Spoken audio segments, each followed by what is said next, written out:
Recording in progress. Yeah, I was looking to represent Jay Moreno.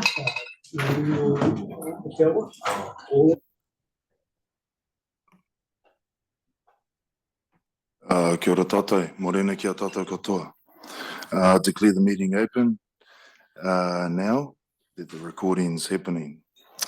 Morena kia tātou, mihi ana kia tātou, nā mana whenua, ko te runanga o tapu ika, te tāhuhu o Tawake Heimo, te pūmanawa tanga o Te Arawa. No hoki ko te komiti nui o nā tu whakaue, mihi ana kia koutou, nā mana whenua, o tira nā kaunihira, nā kai kaunihira e mai nei ki te tepu I tēnei ata. Mihi ana ki tēnā, ki tēnā, ki tēnā o tātou.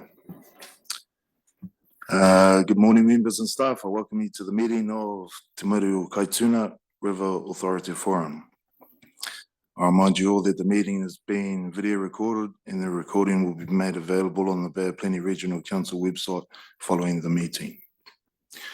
E tēnei wā, ka tukuna tarākau kia koe taku rangatira, Dean, e whakatūwhera I tā tātou hui. Tēnā koutou, ka tīmata kia mātou hui. Unuhia, ko te pau moa, ko te pau roto, ko te pau whakauranga ki tonga, te manu rangi te taui, kōkiri ki te mate me hoki ki tōra, ki mihia, hano, haramai te toki, haumie, huie, tai ki e, kia ratatai. Tēnā koe, tēnā koe. We've just got some introductions to make, if I'll hand over to Charles. Morena, everyone, and thank you, Chair, for the opportunity. I just wanted to introduce a few staff that we have here today. You may notice that Jenny, our governance support, isn't here today. Unfortunately, she's had a bereavement in the close family, so she can't make it.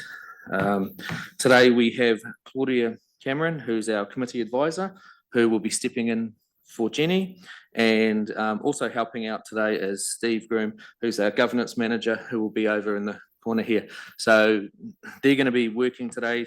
It's taking two people to fill Jenny's role, so they're going to be working away at it today. So if we have to ask for a little bit of time or for something to happen, we'll just ask that you please be patient with us. We'll be doing our best. Also, throughout the conversations today, we may be asking on a couple of the Toi Moana staff for a little bit of assistance or guidance. And so Jo Watts, our senior planner, may be assisting today. She's at the back of the room. For the regular attendees, they will know that Jo will know Jo well. And we also have Paula's here, Paula Goldsby from the consents team. She's the principal advisor. So Paula is here today just to help us with any questions around the consenting processes, because quite a bit of the agenda today relates to the Tahiki 8C proposal and the fast track system. And so Paula's a bit of a guru in that area. So we've asked Paula to come along and help us with those tricky questions. So when we need to, we'll ask them to come forward. And I just thought it'd be good to introduce you to them beforehand. So when you see them coming up, you know who they are. So thank you. And I'll hand back over. Good, thank you, Charles. Apologies. We've had apologies received from Councillor Lani Kiriopa. She'll be arriving late via Zoom.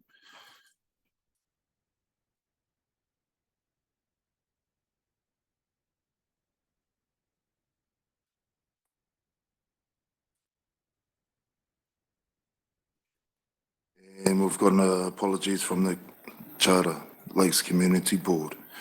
Any further apologies? Just an apology from Haimona Brown, who's the alternate for Ngāti Rangiruahi. Thank you. Any others? Yeah, Callahan from Tapuika Iwi Authority. Tēnā koe. It's Pia.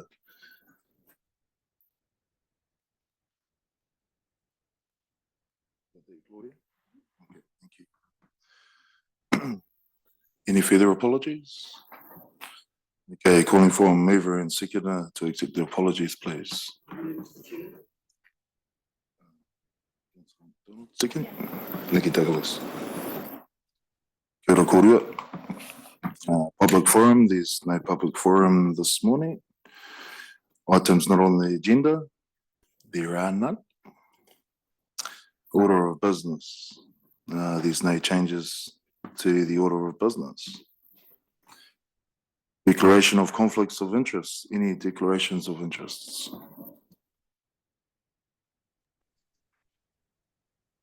Go. Ka pai. Thank you. Minutes to be confirmed. These are found on page 8 of the agenda. Are there any corrections to the minutes?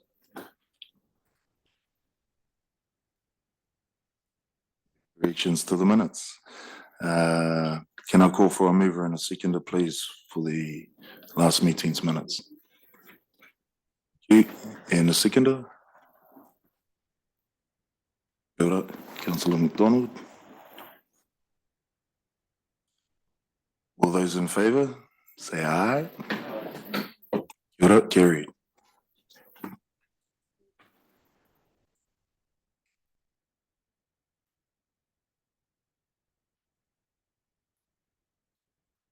Claudia? Okay. All right, moving into presentations. Our first presentation today is from the Tapuika Area Authority, introducing the Tapuika Chair, Hori Ahumiro, the Tapuika General Manager, Te Ngātū Marsh, Tapuika Operations, Hakopa Tapiata. Tēnā koutou, kia koutou te wā.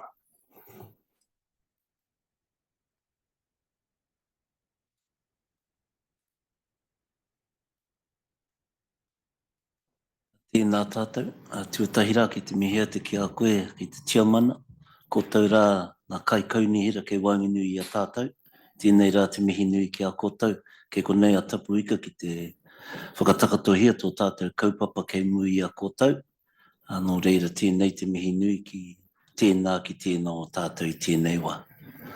Kia koe. Ka tira, ngā mihi nui tēnei kia tātou ko tau mai, nā rungi te karanga o te rā. E tika ana ka mihi atu ki a rātou, ko tai atu ki tua, ki ngā mate huhua o tēnā o tātou. Tēnā no tātou, ko te hunga ore e tau nei, pau ki te rangi, pau ki te whenua, ko Tapuika e tua kenei. Nō reira ngā mihi nui tēnei kia korua, a tātou huanga e noho mai nei, kei Wainganui te mana o tēnei o tātou waka te maru o Kaituna no reira ngā mihi nui tēnei. O tira, ki tauranga moana, tauranga tangata, o tira mā tātua waka, tainui waka, takitunu waka, me ngā karangarangatanga o ngā kāwairanga tira kei rungi o koutou pukuhiwi tēnei te mihi atu mai o Tapuika nui ātia, ko tau mai. Kia ora tātou, thank you for the opportunity to come and talk to you with regards to Tāheke HC's hydroelectric proposal scheme. We are aware that they have come and spoken with you on the 15th of November last year. And after some organising, we have met with the project team and a few of their trustees recently on the 1st of March in Te Puke at our invitation. I guess the first point Tapuika would like to make is we're a little bit confused about how this is all sort of rolled along without us really being a part of the conversation. So that's our first nawe that we'd like to table with you. And I guess that speaks to Tāheke having already spoken to you on the 15th of November, and we didn't receive any communication regarding that kōrero. So, you know, needless to say, we're disappointed. But hei aha, we've come here to discuss some of those amu and nawe e pāna ki tēnei kōrero. The second point is in regards to our meeting on the 1st of March, and we've tabled with you our position statement that we haven't actually sent through to Taheke HCE until we wanted to speak with you guys first. So we'll be sending that to them shortly. But I guess our big concerns still continue to remain around the protection, the preservation and the restoration of our Māori, of our awa tupuna, te awa nui o Tapuika. And I guess to that end, really, it would be fair to say that Tapuika's position is simple in the sense that whether it's Taheke HC or any developer who has aspirations to not interfere, but has aspirations to modify our tupuna awa, we need to be very clear about those implications, those impacts on some of those key points that Te Maru o Kaituna stands for, which is te tiaki, te manaki, te Māori o tō tātou awa, preserving and protecting the life of our awa. I think that's really, I don't want to labour the point, but that's really the crux of the issue for Tapuika iwi whānui. Obviously, our wider whānaus and our hapu are very concerned because we don't know enough information as well.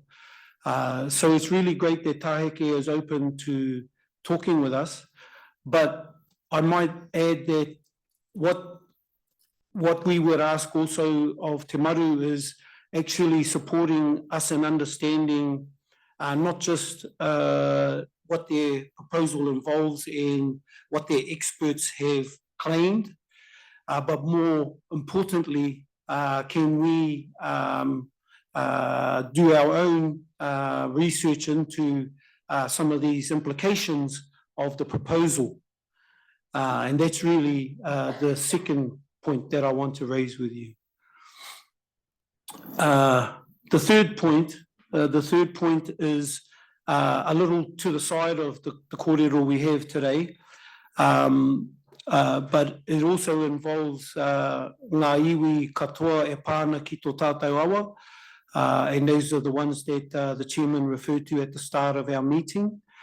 And Nikki Douglas will be speaking to that in a minute on behalf of our combined iwi concerns regarding Taheke HC's proposal and also the consultation process. So I'll leave it there and then we'll close it off, our part of the kōrero, if there's any pātai. Any questions at this point? Tēnā koe e te rangatira mō tō kōrero, whakaro ki a mātou I tēnei rā. Nō reira I te iwi Tapuika koutou mā, koutou mai nei I tēnei rā, kei te mea te kia koutou. Like you, well, I'll start by saying this, ko te arawa te waka, ko matawhaura te maunga, ko roto I te kiti ati I te moana, ko Kaituna te awa, ko Ngāti Piki ati iwi. And I think, like you, and I would put this before Ngāti Piki Awa as well, there is not enough consultation and kōrero that's happened around the subject matter that actually involves something that impacts, and potentially impacts our identity in aspects to our connection to the Kaituna. And I think that's really important, notwithstanding the fact that when you build a hydro scheme, you're damming and controlling the flow of the river, and you're building reservoirs and other things, which is very different. I want to congratulate Taheke HC for pursuing the geothermal, But in this particular situation, it has a lot of impacts that need to be seriously considered. And I know there are burial grounds along the banks of the Kaituna, and I've been to one of those and seen them, and they are real. And any flow that impacts on the flow and the levels of flow and all those sorts of things will not only bring about additional sedimentation, it does happen with these things, but also you're looking at aquatic life and all the things. So there's a lot to be shape-shifted around this if it proceeds, which means that it has to undergo a considerable consultation process because it has a far more visible impact, far more understandable and cultural impact in many respects that needs to be seriously considered.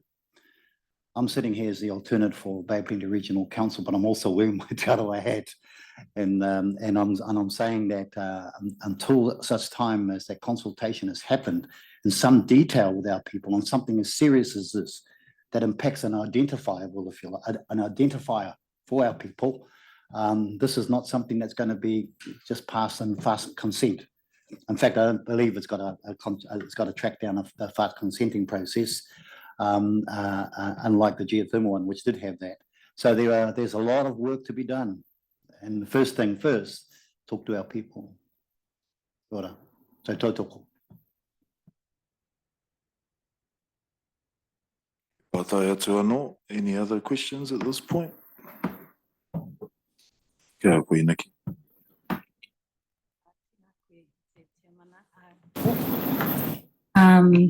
Kia koe, Dean, mō tō karakia whakawhetai ana mō tēnei hui, tēnā koe. Kia koutou o Ngāti Tapuika, tēnā koutou, he mihi mahana kia koutou I tēnei ata. My apologies for not being at the meeting in November. I just did want to note that there was direction given to Tāheke 8C, the consultants, to come and speak to the iwi, and that Te Maru was into a one-stop shop. Unfortunately, those conversations haven't transpired except under the request of Tapuika. So I just want to mahi to you for initiating those conversations with Tāheke 8C. And just in terms of the kōrero I'm going to give today, the Tapuika in their leadership role did bring together the iwi members of Te Maru o Kaituna to have a conversation about the impacts of this, and just thank you for your support on that too, Joel. So basically we met just, I guess, for Tapuika to be able to understand the positions held by the iwi members on Te Maru o Kaituna and around the Kaituna awa. And there was unanimous opposition from that hui that we held on Tuesday evening. And so I've got a bit of a statement here that I could read, otherwise it could just be tabled, but I might just take the key points for time. So the iwi representatives of Te Maru o Kaituna, led by Tapuika, agree that the project is not aligned with the outcomes articulated in Kaituna He Taonga Tuku Iho, the strategy document for Te Maru o Kaituna. It is unlikely to deliver on the vision. The purpose of this authority is the restoration, protection and enhancement of the environmental, cultural and spiritual health and well-being of the Kaituna River, and the members, the iwi members that attended the meeting on Tuesday night, agreed that a restoration focus for any development on the river needs to be the focus, that this has potential for negative impacts on the river ecosystem and the communities that live on the river, but also the relationship and connection of Tapuika and the other iwi to the awa. All proposals must demonstrate how the mauri of the Kaituna River and all its sustains will be safeguarded. We have yet to see that. We have yet to have the conversation. The Te Tinia Tuna Kaituna River Action Plan outlines a range of projects that this authority has had oversight of and mandated in terms of what types of projects we would like to see on the awa to see the restoration, protection and enhancement. This does not align with any of those proposals or projects in any way, in our view. And we also agreed that the consultation process to date has been inadequate. Again, Tapuika have, with our support, would like to establish a communication with Tahiki HC and ask them to set up a meeting with the wider iwi so that we can have a conversation about that together. I think some of the other points are made in Tapuika's own paper. So I guess the iwi members of Te Maru o Kaituna led by Tapuika make the following recommendations to this authority. The position of the iwi members of Te Maru o Kaituna is noted. That position is that iwi members are in support of Tapuika and there is collective opposition to the proposal presented in its current state by Tahiki HC consultants. That a report is commissioned by Te Maru o Kaituna authority to assess the proposal against He Kaituna He Taonga Tukuiho, the Kaituna River Strategy, and I did see that that was a recommendation in the paper from the last minute, so we'd like to take that offer up. Te Maru o Kaituna members support the ongoing engagement of iwi members in this kaupapa, sharing the expectation that this will be directly with each iwi and not exclusively via Te Maru o Kaituna, that there are regular updates on the application to Te Maru o Kaituna. So I know those were noted in the last meeting, so I guess this is just our collective support for that, but also I guess some emphasis on the fact that we would like to see that report commissioned with the agreement of the authority. Anything else? Did I miss anything?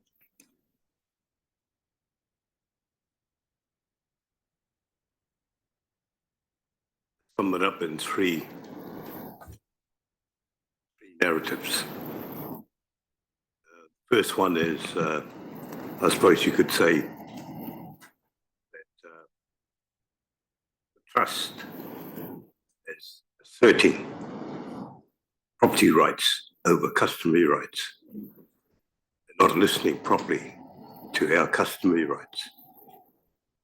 Second thing is that Maungatanga has a lot to do with it. Maungatanga is your network and support system by way of kith and kinship or by way of whakapapa, which means we all need to be included in the discussion, because on every bend of the river there's a different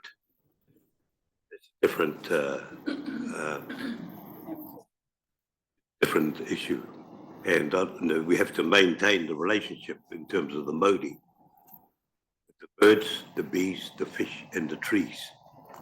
That's customary right. If they don't exist, then your concentration is too much on capital. Yeah. Social, cultural, and environmental values has to come first before you start spin doctoring economic benefits, because those economic benefits could cause destruction. That's the summary I get from your paper. Councillor McDonald. Tēnā koutou, tēnei te mihi kia koutou Tapuika. I guess I just want to say, first I want to mihi to you for coming to giving us your whakaaro, Te Maru o Kaituna. My understanding of the presentation from Tahiki was an introduction to their project. There were no decisions made by Te Maru o Kaituna at that meeting. So I think for the, let me put on my council hat on now. I think for us, it was just an introduction to the project. What your presence here today, though, is giving is opening the door a bit more for us as a council, and probably those of us who are non-hapu iwi members at this table. So, you know, I'm here to you for doing that, because that's always an issue when we're presented with projects is, well, where are the hapu and iwi sitting in this? And while we acknowledge it was just a first approach by them, something had to happen in their court in consulting and meeting with you. I want to mihi to the Tapuika reps that sit on this, who took the initiative to bring the members together. And I'm happy that Nikki has brought the outcome of that meeting, because now that puts it into another perspective for us that sit here who aren't Hapu Iwi members. It brings us into the picture of what's happening in your camp, which should be happening, and for you to guide this committee of where it should be going with this presentation. The other thing I want to mention, and maybe our consent staff, is that we are unaware at what stage a resource consent has been applied to council. So that might be something that staff might, has an application been put in? And no doubt, if it has, there is a process that they will have to follow as well in consulting you. I did read in the report that there may be a decision to approach the fast track process.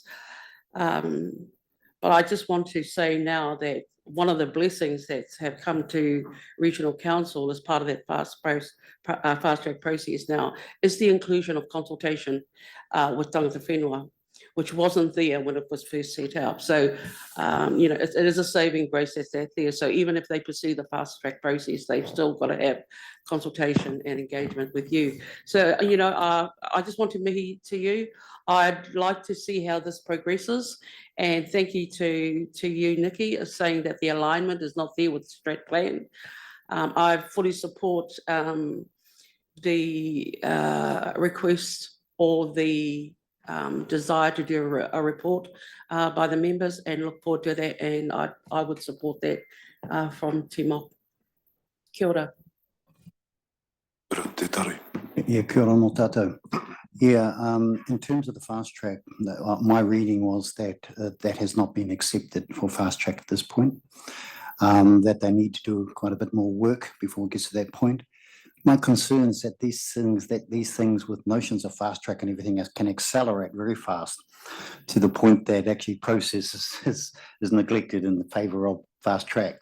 And we're in that particular dynamic now. So I think it's really important, this particular meeting and what Tapuike put on the table is important, just to not say no to it, but to slow it down so our people can engage in an appropriate way, where this conversation can be had with some depth of understanding of the cultural, customary nuances that we're talking about here.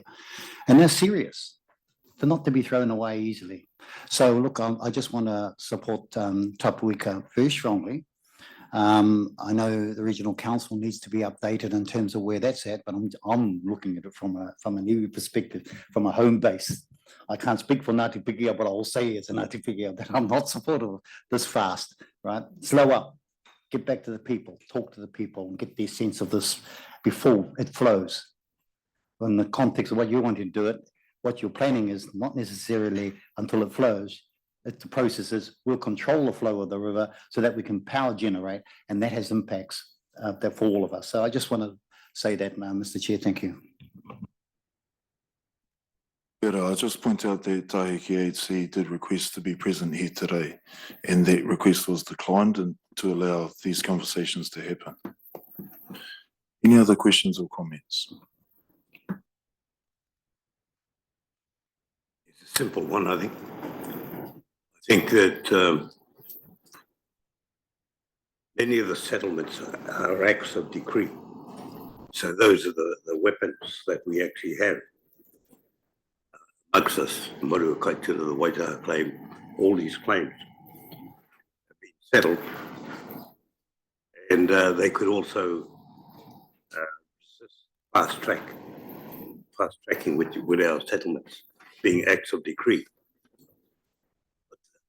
The overall picture is meaningful consultation, avoid litigation.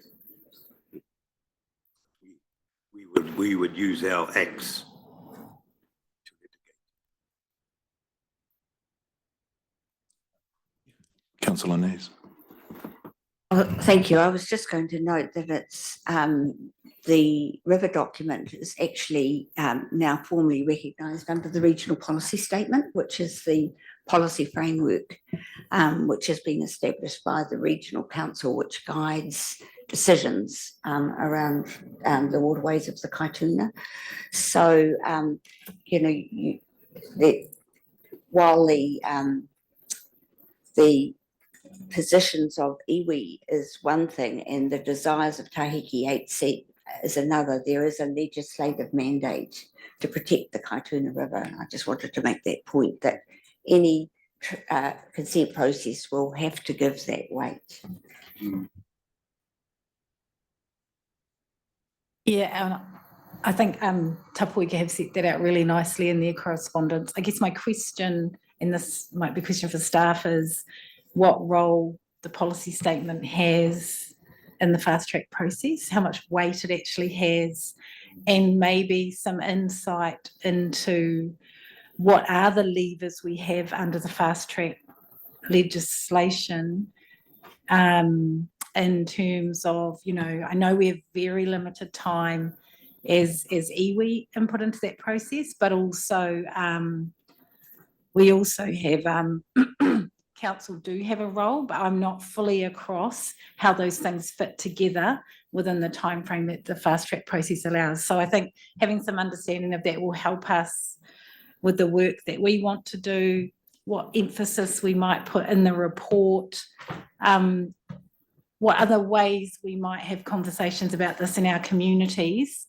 so we're not just reliant on one of the process the fast track is enabling at the moment. So I would appreciate that. Kia ora. Kia ora, Nikki. Hakupa. Steve. Kia ora, Tia Mana. Thank you very much. From a Tauranga City Council perspective, this is outside our boundary, of course, in terms of the Tahiki proposal, way outside our boundary. But I do have to acknowledge on behalf of Tauranga City Council that we do have a relationship with Tapuika that is really important to us because of the water take we have from the Waiari, which is of course a stream that goes into the Kaituna, which provides water and life to our residents of Papamoa, which I represent. So I don't think I can, normally a council that's way out of boundary, I think would be silent and allow mechanisms and discussions to occur, and we would just respect that and be silent. But I think that I have to acknowledge that we have a relationship, and even though this is outside of our boundary, I want to thank you for bringing this document today from a Tauranga City Council perspective. So yeah.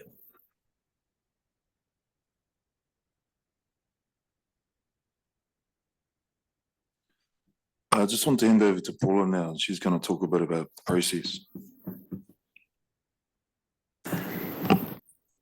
So yeah, just picking up on some of the comments around the status of the RPS, I guess, and the relevance that that would have on the process. Our take is the ability to decline an application under the fast track process is quite limited, and that really is that they can only decline the application if the adverse effects are so severe that they outweigh the benefits of the proposal. So we think that the focus of assessing an application is sort of primarily around the effects and whether there are conditions that can manage those effects. So whilst all the policy framework is relevant, it probably has a bit less weight than it would through a normal a standard consent process.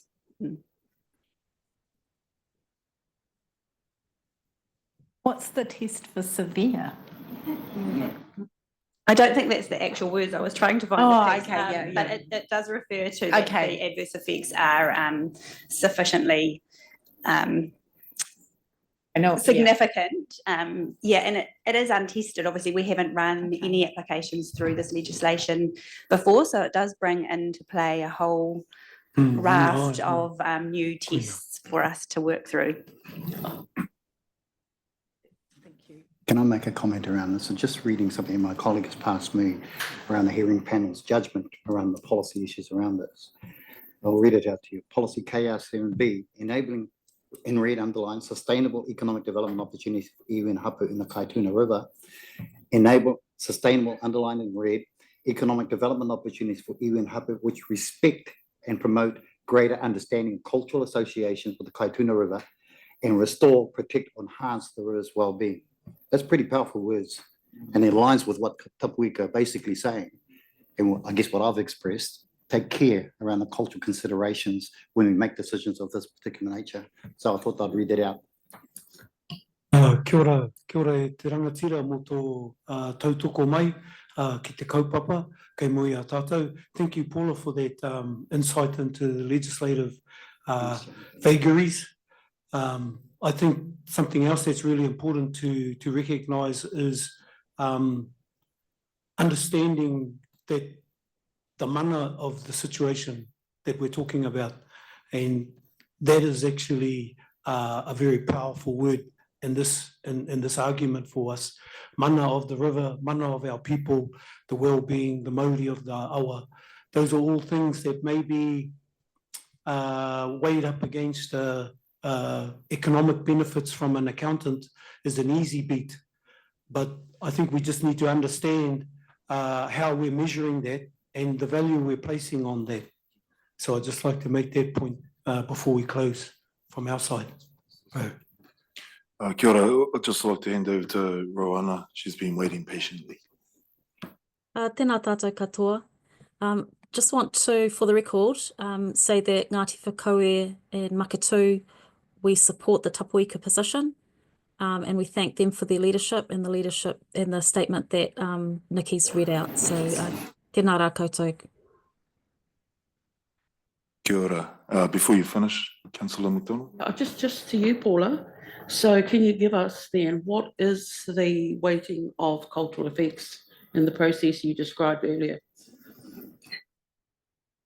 That's a tricky question. I know, well, you know, we need to know because that's what we're hearing here. Yeah. So where is the weighting in the scheme of things and what you described earlier?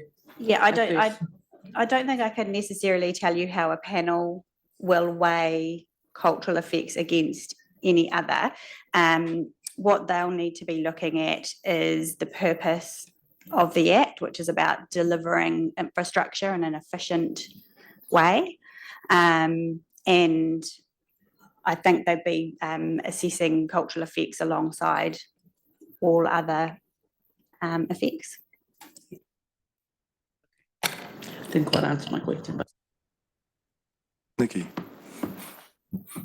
In the paper that I read, and I did see in the last minutes, there was agreement that or support for Te Maru o Kaituna having a report done on this proposal. So I guess I want to seek confirmation of that and that the iwi members are able to participate in the development of that report in terms of making sure that those cultural effects are well articulated and we're able to help shape that report in a way that makes sure that those are weighted adequately against the other severe, using the correct terminology, severe effects that we might see with this proposal. Ka pai, and we will get to a discussion around that very soon. Kia koutou, kia koe hakupa. Tēnā tātou. Māku tō Tapuika kōrero e whakakapi.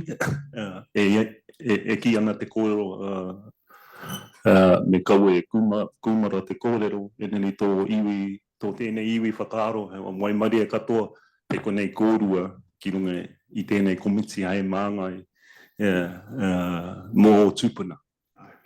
Mea tātou mokupuna o tira tēnā kōrua. Hano tātou nā huanga, koutou I tautoko mai, I taunaki mai I o mātou whakaaro. Tēnei ka mihi ake kia tātou, kei reira tātou ka kitia, te taura hei here I te tangata. I wanganui a tātou kato, o tira. Kei nā pāpā e whai tēnei a Tapuika ka mihi ake kia koutou katoa. Kona te kaupapa matua kua whakaitea tātou. Ko te mana, ko te mauri, me te oranga. Ka mutu, irakati. Mutukau ana tēnei kōrero ka whakapāke atia kia marama katotia e tata. Ka taia noa o tātou huanga ka hoki mai I Taranaki. Nā whanaunga o Niki, Ngāti Whakaua I eke, rangi wewehi, ai. Rāua katoa, he uri no tapuika no tūhaurangi. How no? Me whakatihihi te arawa tātou katoa ki tō tātou toa. Aha ko te hea peka o te iwi e tika ana ko eke panuku a te arawa. Tēnei ka mihi ake kia tātou. Mena tātou ka māhara ki ngā kōrero I whakahuatia mai ki runga I te papa whakatū waiwai, ka mihi nā iwi katoa kia koro Taranaki. Ara, he tangata, he tupua, he Māori a Taranaki. He rite tonu ki te awa tupua. Ara, ai, he awa, ai, he maunga, ai, he tangata, ka ora mai te Māori. Ara, tō tātou tupunana nei Kaituna e kōrero hi a kene. He rite tonu. Koe nā rā te whakaaro o tapuika, mena iwi katoa, ma uri, o te awa o Kaituna. Ara, koe rā te take matsua I whakaitia ai tātou katoa. Now, by way of translation there, Homa. Summary. Briefly. Yeah. Although we're not supposed to talk about our own greatness, Tapuika are very fortunate about the composition of this committee and the wonderful representation that we have on it, as well as our relations who've spoken in support of our paper and presented. It seems like half of Māoridom just come back from Taranaki, where te matatini o te ao occurred at te Kāhui Maunga. Trying to find the humble words for that, eh? And Nikki's relations came out on top, and their cousins came out second. But the two iwi that ascended and took out top spots are descendants of both Tapuika and Tūhaurangi, but all of Te Arawa celebrate. The point being is that all of the kapa haka greeted Taranaki Maunga as a living entity. Koro Taranaki was the term. Which is almost exactly the same as how descendants refer to te awa o whanganui, te awa tupua. So that living entity that's ascribed to both Taranaki Maunga and te awa tupua whanganui is our view of Kaituna. So that is why Māori, mana and life living is ascribed to those entities. So that's Tapuika, and I suspect all of the other connecting iwi's view of what Kaituna is. Tēnā, kia kahara koutou. Very good. Kia ora. Tēnā koe. Kia koe Alva. Kia ora koutou. I just thought I'd pipe up, I guess, to help to answer Councillor McDonald's questions. I guess coming from someone who sat as a commissioner on the fast track proposals for the COVID legislation, and highlighting that, yeah, absolutely what Paula described as what a typical process would involve around how cultural elements, matters, values are incorporated in decision making. There's so many unknowns with this new Fast Track Approvals Act. Even the composition of the panels now is slightly different, in that the Māori experts have been brought in to include those with specialties in Māori development. So even the composition of your panels will be very different. Even the process of decision making within the Act is very different from, I guess, what the typical fast track proposals are. And of course, I guess coming back to the purpose of the Act, which is around facilitating infrastructure development. Once again, it's a very narrow focus. So I guess what I'm trying to say is I don't have a clear answer, Councillor MacDonald. Like, there is no reassurance that the cultural considerations will impact the outcome, if that makes sense, because this is new territory for all of us in the resource management space. So, kia ora. Thank you, Elva. Yes, it does. Not the answer I wanted though, but kei te pai. Kia koe, darling. Morena tatou. This is just a question for you, Paula. In terms of the test assessment, what elements of natural justice will be applied? Getting all the hard questions today. Are you referring to any appeal rights? Or That as well, we don't want to get to appeal, right? So we actually want those elements of natural justice applied in the testing of this assessment for the proposal. yeah, so the panel obviously will need to give due consideration to all information that they receive, and you'll be invited to comment on the application. Unlike other consent processes, there's no need to hold a hearing. So you don't get that opportunity to have your evidence tested in that forum. I'm not sure I'm really answering your question, really. Yeah, it might be out of my scope. Mr. Chair, am I then able to ask for a legal opinion on that? It will matter in terms of where Tapuika and our collaboration go forward next. Through you, Mr. Chair. Sorry, can you clarify that question to me? Was it a question to me? It is, but it's through the chair because it's a request that staff actually go back and do and see how we're going to test those natural justice principles against this project.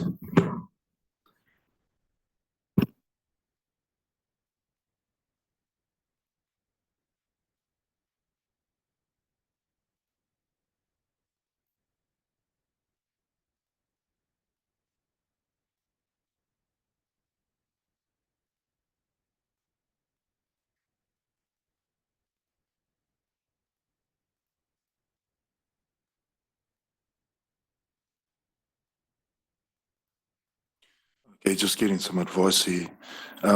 We can receive that. We can't make a decision on it at this time.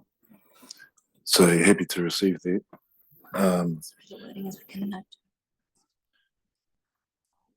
Okay. So we can note your request. We can't resolve it right now, but a conversation can be had. Good point.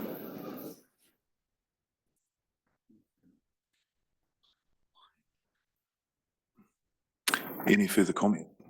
Through Mr. Chair, a request has been made to Te Maru o Kaituna. I'm unsure why we can't address the request right now.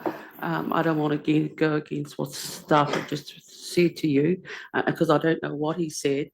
But given the role that we have here as Te Maru o Kaituna, I think the request is quite valid. What is she? She's asking for some information as to the relevance of seeking out clarification of what natural justice means in an application that could be made that's applicable to the river, that we have some responsibility to be upholding. So I think it's information that is of value to this forum to have, because I would say this will not be the first time that we will be approached and even challenged on any decision that we make relating to the Kaituna. So, I see the request as being valuable for this forum, as well as to those that are requesting the request. It is only a request for a report. So, you know, I just want to support the request and open it up for further discussion. Kia ora. Yeah. Sorry, just to provide some clarification, as this is a presentation, we can't make any resolutions or any decisions, but a later item on this agenda, we have the opportunity for this committee to direct staff in a resolution. So it's just a technicality of standing orders at this point in the meeting. So it can be brought up at a later item where we can resolve. Yes, Mr. Chair, that we do bring it up at that time. Thank you. Ai, tautoko. Kia ora. Right, ko pai te wai ki au koutou, mehi ana ki au koutou, te whakarongorongo haere ki ngā kōrero, ki te tūranga o Tapuika, o tira ana iwi katoa i tēnei tēpū.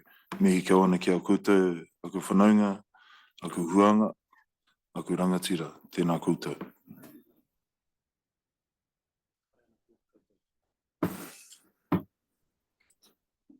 Okay, moving on to the chair's update. I don't have an update at this point. Okay, on to number 10, reports, Tahiki HC, proposed hydro project consultation, page 17 of the agenda. Handing over to Charles Harley. Thank you, Chair. So this small little paper was put in at the Chair's request, and it's an opportunity for the authority to decide on the means of consultation with the applicant for the Tahiki HC project. And I've put some recommendations on the page. The guidance that I'll be giving is that this is for the forum or the authority to decide how it would like to be engaged with. We have had that previous conversation in November when they came and presented. They would like to continue to keep engaging with the authority. And so the chair felt that it was important for the members to discuss what format they would like that in. As we've seen previously, it does have, it can take up quite a bit of time, and not saying it is very, very important, and whether it should be held in this forum or an outside forum, that is up for the authority to decide. With the recommendations, there's also a recommendation which fits in with Tapuika's request, where what we are suggesting is that the authority does have the means to be able, financial means to be able to engage a person to be able to help navigate through the application and work with the applicants to get the information required for the authority to be able to develop the stance on where they're heading, independently to the regional council. So what that would look like is the members here looking to engage someone that they can work with to develop a strategy going forward. That may be around consultation or a stance of where the authority would like to go.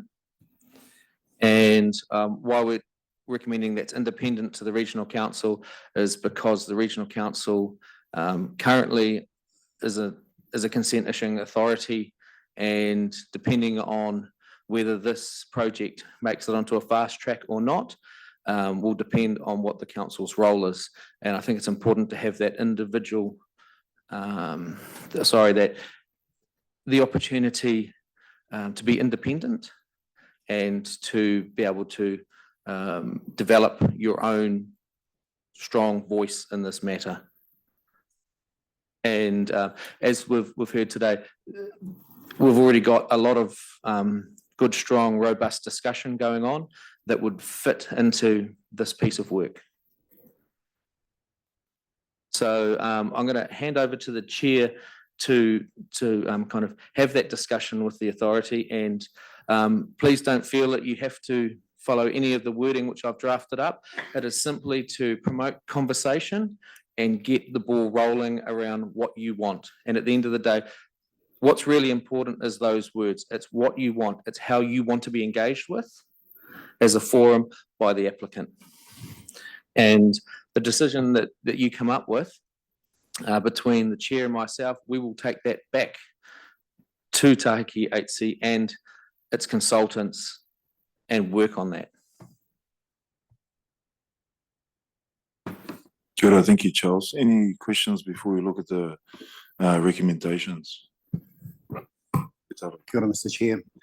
Yeah, it seems to me, and I can understand it, that Tahiki AC have proceeded with a lot of work to look at the proposal and the process that they want to work through. I come back to the policy statements I read before in the context of the feedback from the powers that be and fast tracking processes around respect and promote cultural understanding with Kaituna and the groups associated with that. And I think, the timing and the time required to do that respectfully should be a focus on how that continues now. You've got all the information at Tahiki HC, and I applaud them for putting information on the table, but they've had a journey already that's gone quite some way to identify the why and how they might do this. And then I get back to the important cover here, which is what this group is talking about, is the cultural connect and sustainability and the respect for their views and how that is going to be uncovered and processed from here. To me, that's the most important part right now, because information's on the table. Now the focus has to be build that cultural understanding and that connect. It's not saying that this thing can't happen, but it's saying it will happen in a nation in a manner that's respectful of the cultural nuances that are expressed by the people and desired. So for me, that's the important thing now. For the council, regional council will want to see that, no doubt. No, we want to see that as well. So, how you process that now and progress it is important. Councillor Nays. Thank you. I note that should Tahiki HC decide to put in an application for the project to be considered as a fast track, it would be referred to Te Maru o Kaituna for comments, and I think the very important thing to do is to make sure that Te Maru o Kaituna understands the project as much as they can, because I had a whole list of questions like what would be the impacts of the flow. It's not clear from what they say in their letter. What will be the impacts of the public ability to navigate down the river? That's not clear, and that's something that's really, integral to the river document. The proposal for a wetland island and a Mahinga Kai hub, will that be open to the wider members of the public or just for the members of Tahiki HC? And access to the river was always really important in the river document. What access, if any, would be possible through the Tahiki HC to get to these developments? So I believe that what we need to consider is how to get enough information so that Te Maru and all of the iwi and hapu fully understand the potential impacts of what's being proposed here. And if that needs some consultancy work and some further in-depth discussions with Tahiki HC, I think it should be a priority, because we've got no control over their timeline, and Te Maru needs to be ready to respond should we be asked, what do you think about this proposal? Councillor McDonald. I think Jane's kind of alluded to what I wanted to raise as well. But, I just want to say, in fairness to Tahiki, in relation to this forum, we've only had one presentation. It was just a step into the arena, and they haven't had the opportunity to come back and provide the information that we had further requested. So, just in their defence, insofar as we're concerned.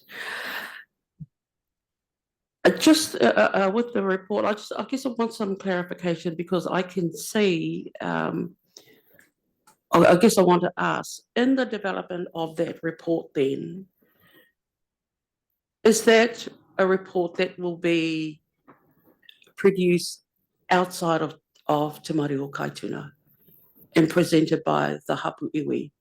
Because I guess that's the first question I'm asking. Secondly, like Jane, I do support something being commissioned to be written. If the development is outside of Te Maru o Kaituna, wherever the report is being commissioned, will that report be accessible by Te Maru o Kaituna, which I'm sure it will, but I think I just want to clarify the process we're going to go down. And what I do like about the report being prepared externally, it gives a level of independence for us as councils that it's been prepared outside of a council process, but able to feed into the process, if you know what I mean. So I just want to know if that's the process that we're looking for and clarifying that for us as Te Maru o Kaituna. Thank you, Councillor McDonald. So to answer that, how I wasn't envisaging what I put forward, and again, it's up to the authority, is that the document and the engagement would be through the River Authority. So the document would be being developed for the forum here to help guide the forum in its decision making. I see it as having a lot wider benefit than just the forum, and the forum could choose how that report is developed. So because it's being developed for the members here, by the members here, you can develop it as wide as you want as far as engagement at each iwi level. That would be up to the members here to decide. Cloudy for me, but yeah. Can I just raise a point? What we're competing against is a market-driven proposal, spin-doctored by some very bright writers. What we're lacking is we actually need a literature review on the legislations, the entire legislation, local government act and all that sort of thing, and the impacts that it has on our thinking. The impact that it has on our thinking. If you've got a literature review on all the legislation, it is only then when you weigh those two things up when you can find a remedy or a solution. Because legislation is created when a new political party comes to power, 5 years, and you've got a new legislation, and then you spend 20 years trying to fix it. So legislation comes and goes. The Māori and life force, the real life force of the river, goes on and on beyond what politicians have to say every 5 years when they come into Parliament and get booted out. Yeah. So that's where I see it. If we want to do a paper on it, that's what we really got to look at: the legislation, how it impacts on the environment, and we have a right to do that because we can claim to be affected parties, not just parties of interest. And a lot of us got treaty claims and all that to validate that we're affected parties. Even the RMA supports us on those issues. Kia ora, Rowana. Kia ora no tātou. So one of the pressure points is the timeline. So once things start moving, there's going to be really quick turnarounds in terms of us having to respond to those timelines, and hence the tono from the collective to get cracking on a report, whether it's the same report as what you're talking about, Charles, or it's a separate report. I actually think there's obvious overlaps in the aims and aspirations of Te Maru and the separate iwi that form Te Maru. So it makes sense to do something collaboratively, but then there'll be obviously some spin-offs where we do things iwi. So that's one point I want to make, is that the turnaround time is going to be very quick. So we actually do need to get started in terms of engaging advisors now, so that we have that full information well in advance of anything starting to happen publicly from Tahike, from the consultants. The other point I just want to make is that whilst Tahike have approached Te Maru, the issue that, and I'll just talk for Ngāti Whakaue ki Maketu, the issue that we have is that they haven't come to us. They haven't done the rangatira ki te rangatira. You know, it is an iwi entity, and some of us actually have interests in Tahike 8C, but they should have come to us. And so that is part of the ngawe, the mamai that we're carrying at the moment in terms of our view of this project, quite apart from the significant impact that their proposal appears to have the potential to have on the Kaituna. Kia ora. Kia ora, Rowana. Nikki. Tautoko, Rowana, thank you. Couple of things for me. I think one report is fine. We've done this before. So when the policy was being developed, we had an independent, we employed a consultant, an independent consultant, to look at it through the eyes of this group, the authority. So it sat alongside the advice from the council. So we have commissioned work before to ensure that the views and aspirations of Te Maru as the representatives on behalf of the awa were reflected in the policy. So I think we're just mirroring a process we've run before. So I think we within our mandate to do that. The other thing I support Maru's kōrero about, the report being able to articulate the layering, because, you know, the fast track legislation, it mentions a whole lot of statutory powers that it has in relation to private land, public conservation land, other crown land.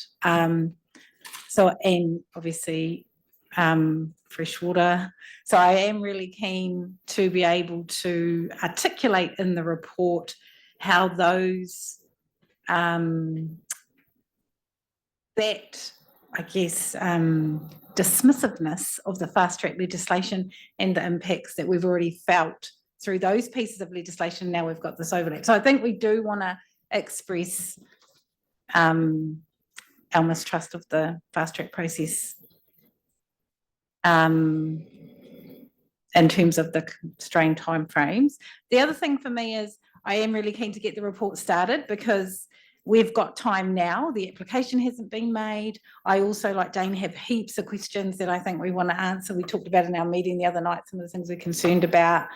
So yeah, I think time is of the essence here for us. So the sooner we get it. The other thing is like I said before, I want the iwi to have really strong input into the development of that, so that those cultural values are really strongly reflected, so that we don't have to go away and do another piece of work. To be honest, we don't have the time or the capacity to do that. So I think if we can use this report as a way to reflect that, I think that would be useful. So I think this is a good plan. Can we get on with it? Yeah. So I do have what could be a resolution and wording, and if you would like, or Joe, would you like me to do it, or would you like to read it out? Yeah, so we've got two recommendations. First one is to receive the report, and I'm going to get Claudia to put up some wording so we can wordsmith this together.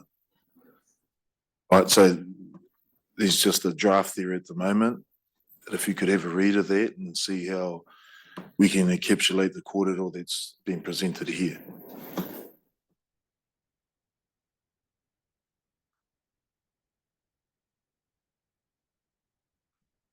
Please feel free to contribute. I was just going to say, one of the things that we talked about in our meeting was inviting Tahikisi to a meeting where we had all of the iwi and relevant stakeholders. So I wonder if the proposal, the application is lodged, and it means that it's out of sync with this meeting, that would be a useful place for the Te Maru o Kaituna members to come to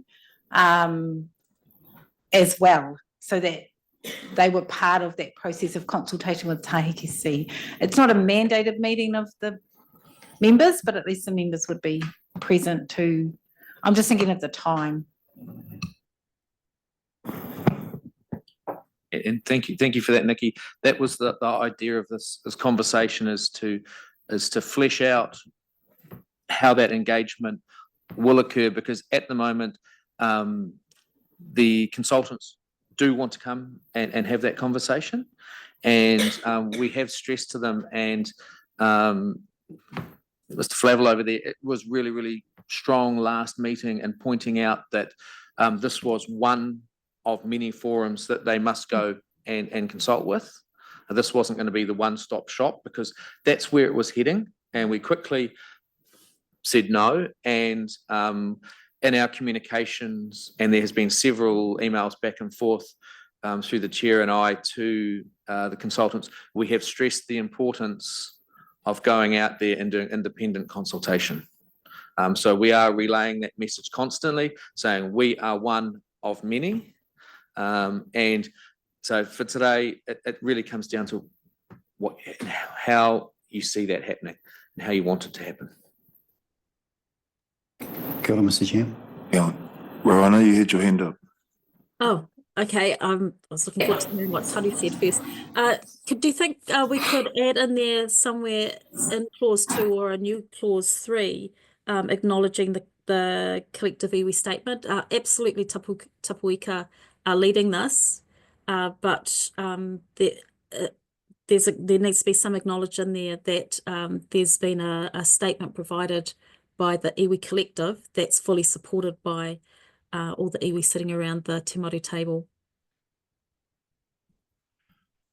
And I guess it gets to the point I was going to make. It's wishes to be consulted with the proposal is a very weak statement in the context of my view. It needs to be quite specific around what consultation looks like.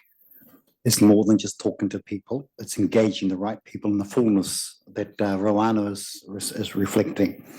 It needs to have that level of inclusivity, because it is so easy that we've consulted. We've had a number of where and this, that, and the other. And when I look at the document, it talks about commercial and employment opportunities, and it promotes, this is the environmental things that we shall do. But, you know, at this stage in time, given the severity of this conversation, it still comes across as very weak. That level of communication in terms of digging deeper into the views of iwi is important. This is a really important one in my view. So I'd like to have that consultation opened up a bit more, explored about, okay, what's it going to look like? What is the benchmark for that? So I don't know whether you can squeeze that in, but it's my view that consultation sometimes can be quite weak, but it can be used even in that weak form, as yes, we've done the duty, we've ticked the box. No, this is going to require quite an in-depth job. Thank you for that, Councillor. And that was one of the really important things we wanted to do early on, is establish what consultation or engagement is going to look like, because we didn't want this to be a tick box exercise for the applicant. It needs to be meaningful. It has such a significance to the members here that we need to make sure and hold them accountable to the level of significance it is. And so that's why we asked them not to come to this meeting, so we could have this conversation openly about what that will look like and what we expect to see out of it. Yeah, from my point of view, it's consultation before the fact rather than after the fact. Yeah, Kuiting. In our conversations we had with the iwi members the other day, there was a strong point on kadohi ki te kadohi, rangatira ki te rangatira.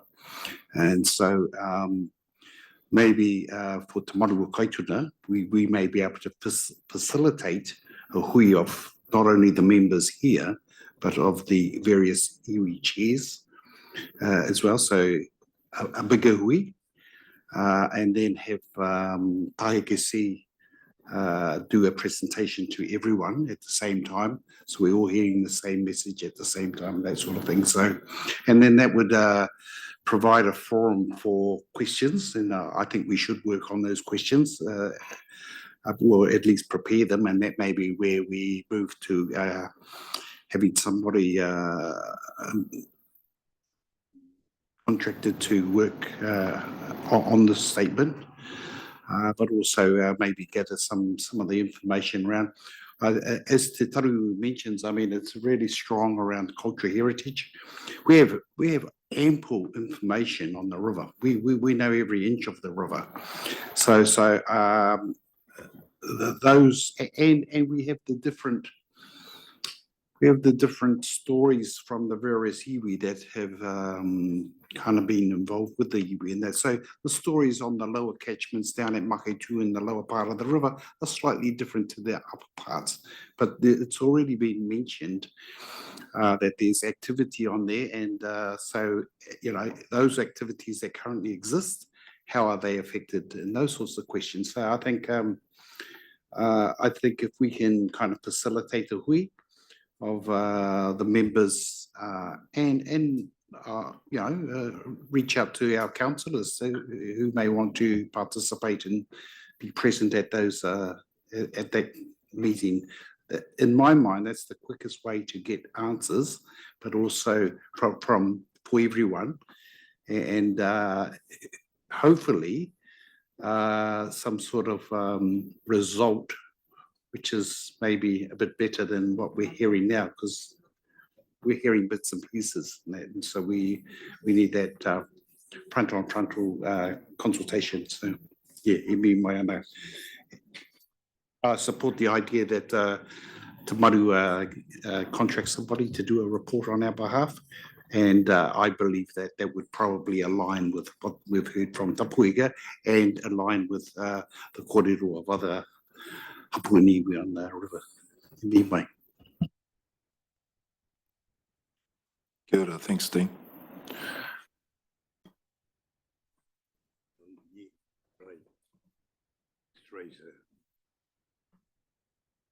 I don't want to say it, but I will.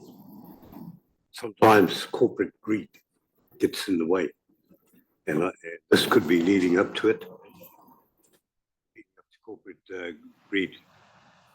If it's Māori land and geothermal belongs to everybody, it's a natural resource. And of course, a project will come in and they'll turn it into a commercial venture. Now, that resource should have some social responsibility. In other words, we should be able to get cheap electricity as part of the deal. But you will find at some point in time, you've got a cheap commodity. Globally, it's recognized as the cheapest commodity for electricity and all those sort of things. And it's easily accessible. So, but there should be some concession for the users of that geothermal. And that should be part and parcel of any challenge or plan for anybody who are looking at making it a commercial venture.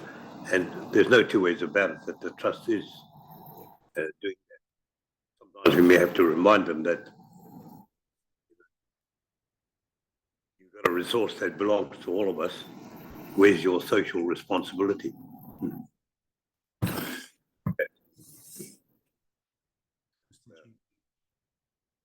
Mr. Chair.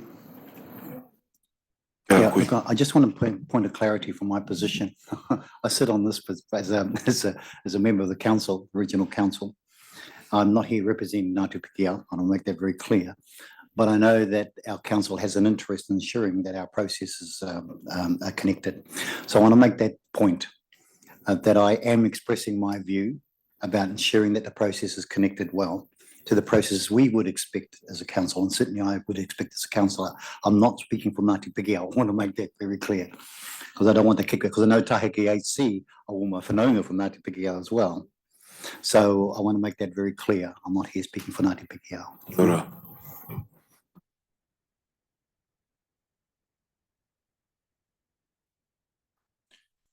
Any other comments or questions at this point?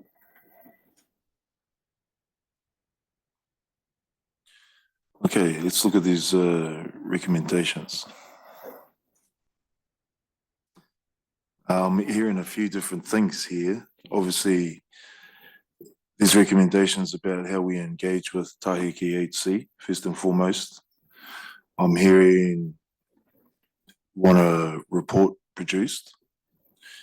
I'm hearing we want a hui with Tahiki and iwi leaders.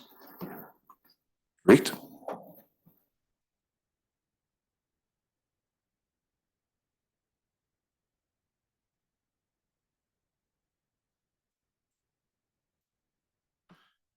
Okay, just to give the admin team a bit of time to wordsmith some stuff, I think we'll take a break and have morning tea now. We'll we'll take a break now and we'll come back to this after morning tea. So.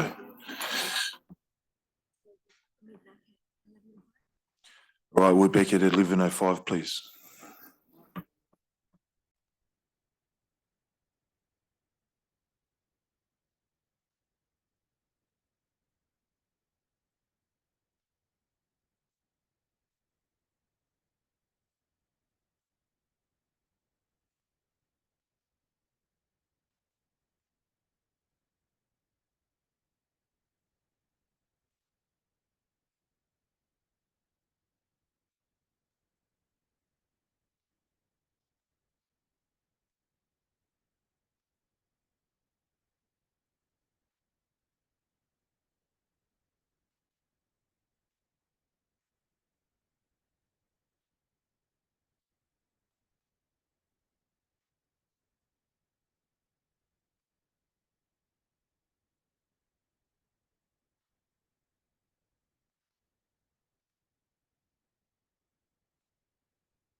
All right, no more hoki mai, welcome back. So the staff have been doing some wordsmithing during the break there. Would like you to have a read of that now. And if there's any changes or edits to that, we're open to that now.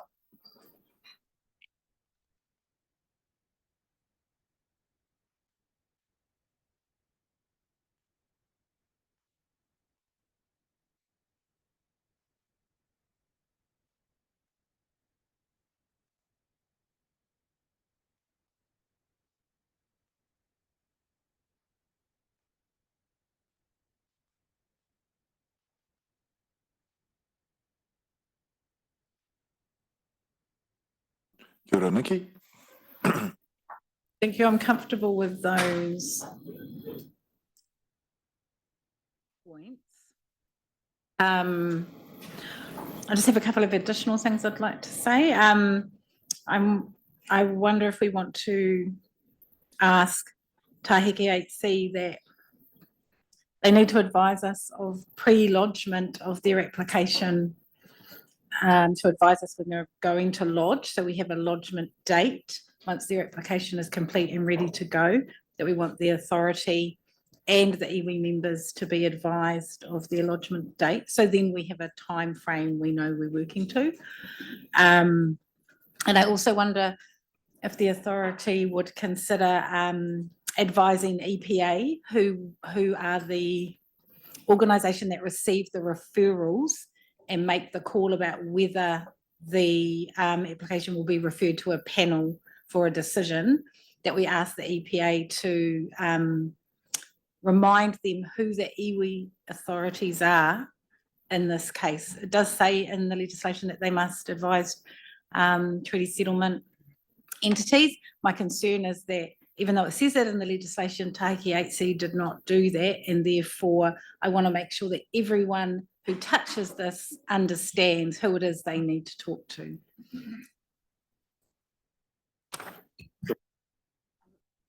Just, Mr. Chair, I think we don't know if they're going to apply for a fast track consent.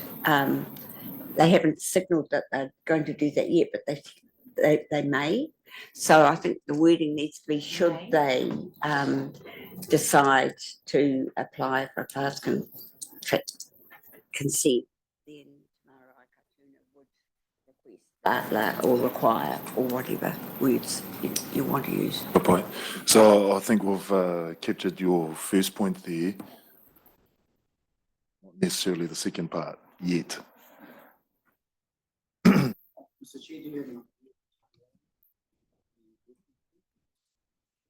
Kyle.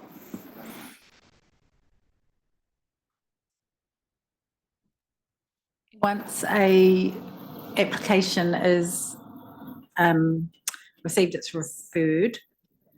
I was just advised that that referral time can be quite long, it could be very short, and then once it's referred, it's 20 working days notification.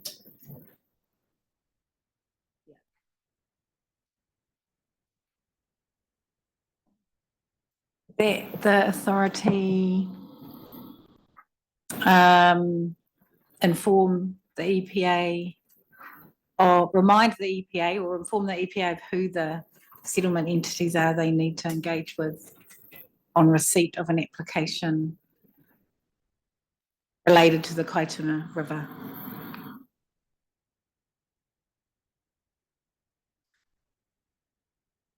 If you have the settlement entities to be engaged in relation to the Kaituna River.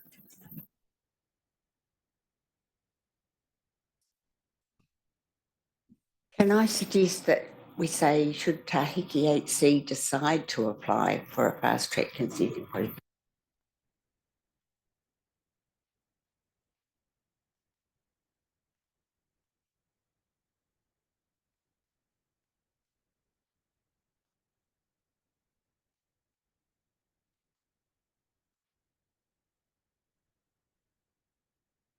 Any other additions or edits to what's there at the moment?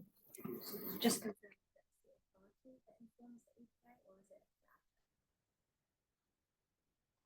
The authority. Authority, so that would be.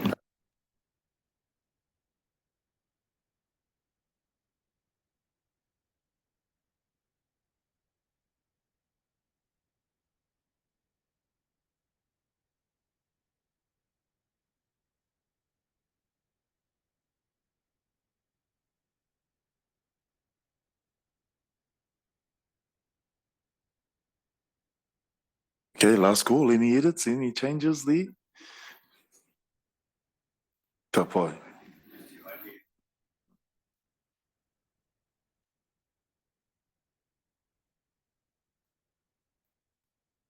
It's something to be cautious about.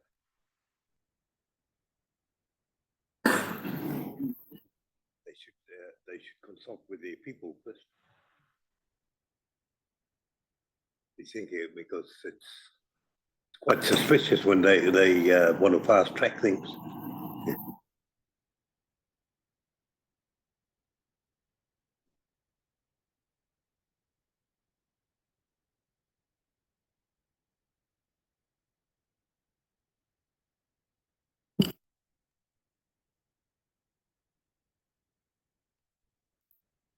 Happy, Nikki? Okay.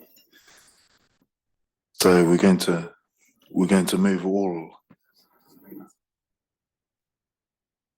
With regard to number 5, we're asking for 2 things in 5, I believe. One is the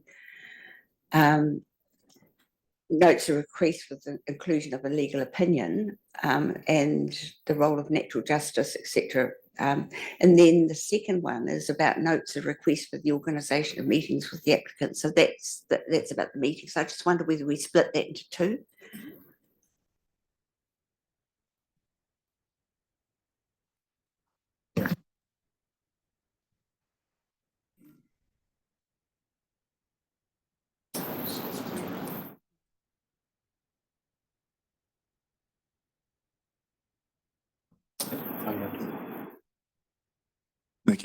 Oh, sorry, I was going to say 4 does not specify that there will be a report. So and provide advice. I mean, is it, yeah. Thank you. And that just then links to 5 and 7. Thank you. Kapai, we're going to look at moving all 9 of these at once. Can I have a mover, please? Kia ora, Nikki, and a seconder.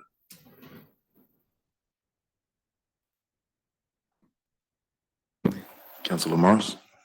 All those in favour say aye. Aye. Those against? Carried. Kia ora, ka pai. Right, moving on.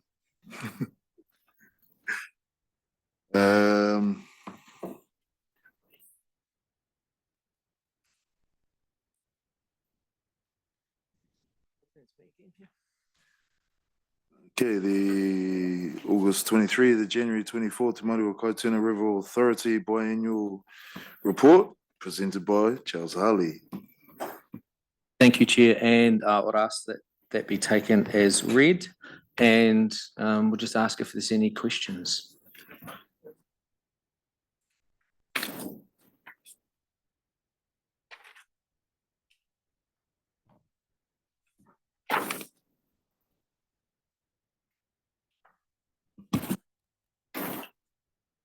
No questions. Okay. Can I call for a mover and seconder, please, to receive the report?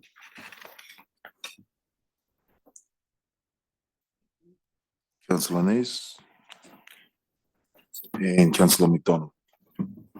Seconder. Kia ora, thank you.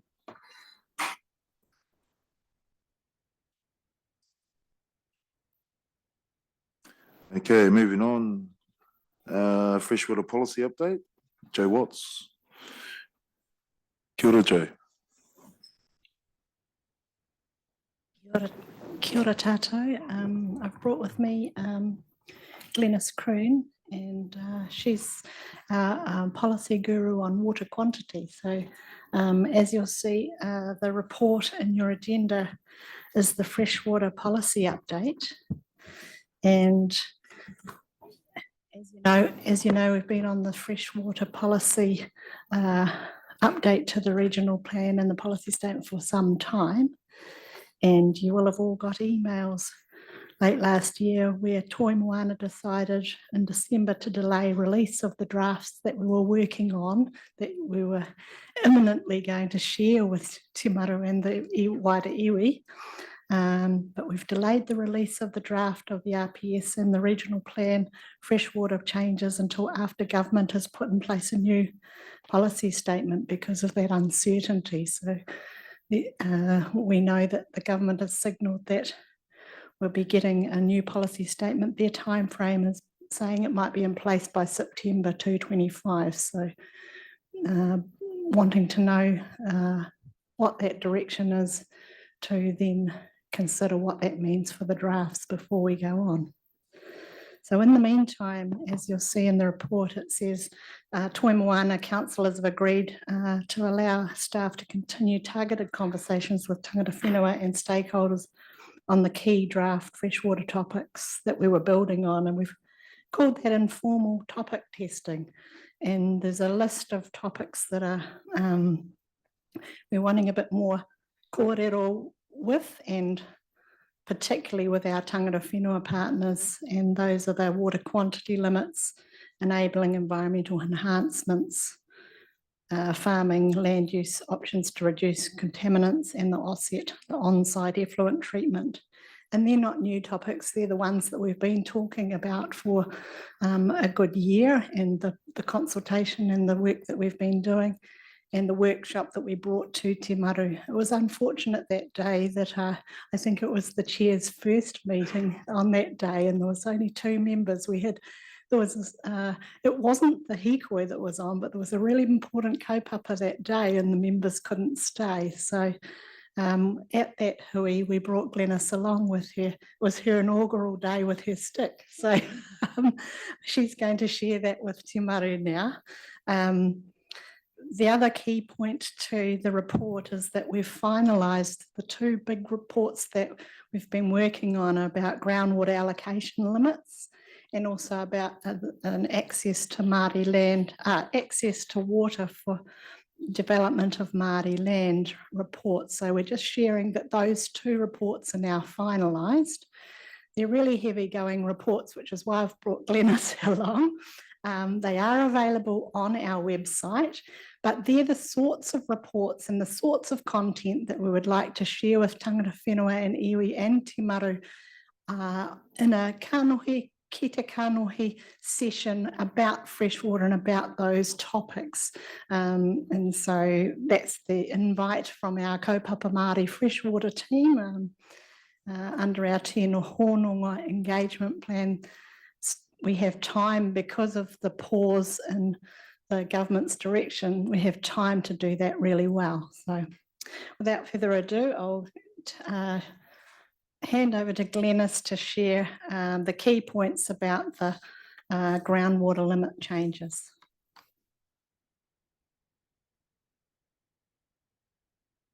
Sorry, I've got the controls in my own hands.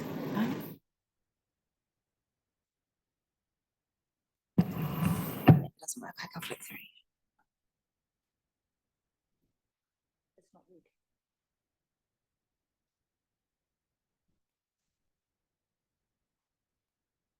Kia ora tātou, I'm Glenys, and as Joe said, we did come along with a similar story to the workshop in November, but which perhaps for some of you was an initial introduction, but we have got a significant new amount of, I guess, work that's been done on groundwater, and we wanted to share with you that first. And I guess we need to start out and think there isn't a perfect, I think you'll know this, there's no perfect limit. There's values for cultural values, economic values, ecological values, and there's a need to kind of weigh up and determine how those fit.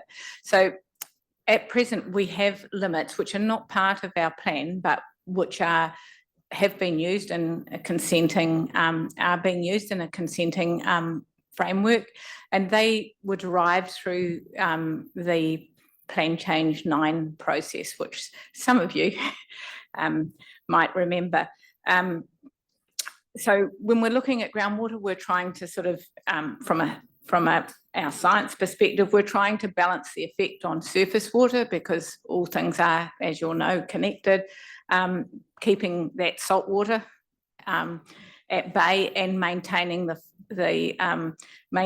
flows and maintaining the levels in bores so that people are not finding they're sucking air. So if we look at those maps there, we've got the currently used limits on your left, and the darker the green, the more water is available for allocation. And we've represented it as millimetres depths of rainfall. So if it says 50 millimetres, then that's 50 millimetres depths of rainfall that would be available in that unit. And if you look at the map on the left, you'll see that the darker colours are up towards Katikati, Waihi Beach, and the really pale colours are moving down towards Kaituna, which is a very, very pale, low level of water available for allocation. And if you look at our proposed, those draft limits that our science report has come up with, you'll see there's almost in this area a reversal in colours. So the darker colours are now around the Kaituna area. And I guess what the science report says is that is a far better and more comprehensive reflection of the geology, the size of those catchments. You'll see you're pretty narrow to the kaimais up Katikati way. And in the Kaituna in the Kaituna FMU, there's really deep big aquifers, a lot of storage for water. And we can, when you think about the streams there, in Kaituna, you'll know they flow solid all year round. And that's a reflection of the water that's stored in the ground coming out all year round. So I guess that's kind of, we feel that there is a better alignment with what we see naturally in our new limits. Next slide. All right, so this is a little graphic that shows how much groundwater should be allocated. And I says it is a judgment call. We're not saying there is a perfect answer. So in Kaituna, we've got quite a lot of rainfall. And I guess I could get my stick here. Unfortunately, we've got a bit of a height problem, I think, with the stick here. But this is the 2.118 metres of rainfall that's falling on average across that FMU in a year.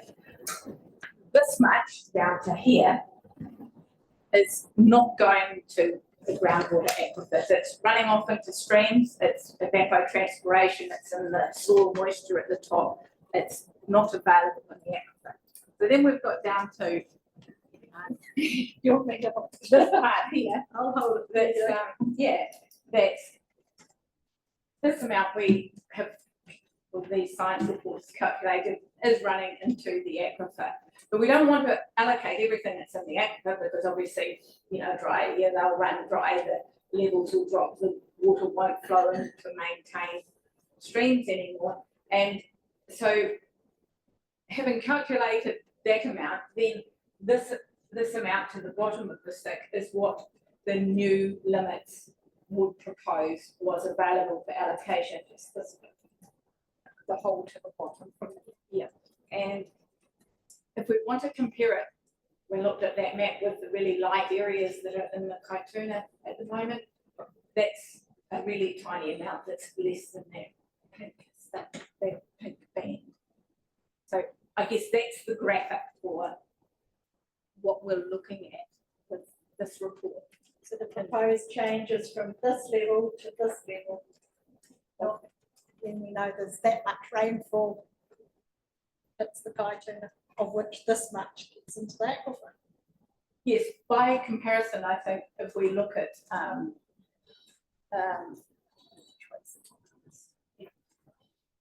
in some parts of my current limits, in some parts of Katikari Way, we now know that there are not such plentiful aquifers and narrower strips of the rainfall, very steep and impervious kind of rock. Those limits have been making this amount available. The other change, thank you. The other change that we're looking at is some revision to the units of allocation, and that's been quite important too. And appreciate that I'm just using Tauranga as a comparison here rather than trying to sort of. It's just to give you a comparison of the change that we've made. We previously had deep underlying, very large underlying aquifer in the Tauranga freshwater management unit that was a single unit. We've now cut that into individual stream catchment units, which has really impacted on the allocation too, because with a very big unit, you can allocate a lot from one place and concentrate your effect. So there's been a change to units, and that in combination with the change of the depth available has led to significant recommendations here for change. Are you confused or?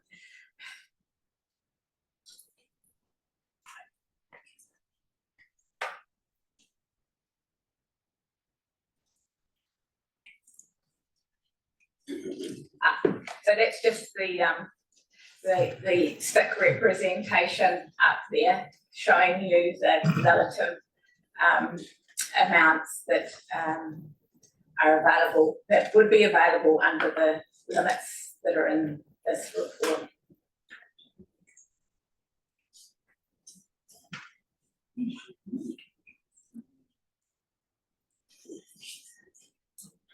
Yeah, so in setting those limits, there's, you know, consideration of what flow do we need to maintain in the stream so that we are not significantly impacting on surface water flow. I think it would be wrong of anyone to tell you that you can take groundwater and not impact on flows and streams, but the level of impact, I guess, has been considered, and we've tried to maintain a relatively minor, but acknowledge there is always an impact. You take groundwater, that groundwater is feeding surface water, there will be less. Likewise, there are issues of saltwater intrusion, especially for the shallow aquifers at the lower part of the catchment. And on those shallow aquifers, for simplicity, we're really just showing, we're not showing shallow and deep separate on these slides, but the percentage of that water entering the aquifer that's available for allocation is less in those shallow coastal aquifers to maintain the outflow that's hoped to stop the salt water from intruding into the aquifer. This might be a bit of a reach, but you know, climate change is obviously a very out there you know, view at the moment. Are you noticing, is there any noticeable difference in rainfall in these particular areas you're talking about at the moment? It's a really hard one, I feel. I'm probably not the right person to answer that, but we have things like an interdecadal Pacific oscillation that means that there are significant patterns. I know when some of the preliminary work was being done for this, it was during that really big drought in 2019-20, and I think the next year. I understand, although it informed this report, but not in that report, that the groundwater levels did decline. And you would expect that there is less coming in from the top, but that they recovered and that there is no long-term decline. We are near ready to publish a what we call a Newman report that looks at the monitor. We've got a lot of monitoring boards, and there's quite a lot in the lower Kaituna that are gauging, that are monitoring at, I think, 15-minute intervals, in fact, the level of groundwater, so we can track it. And some of those are also monitoring salinity so that we can track that. And we hope to have that report published quite soon, but it is important information.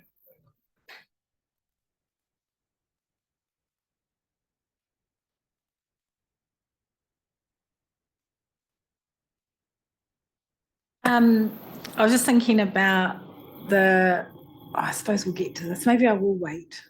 Okay. I will wait. All right.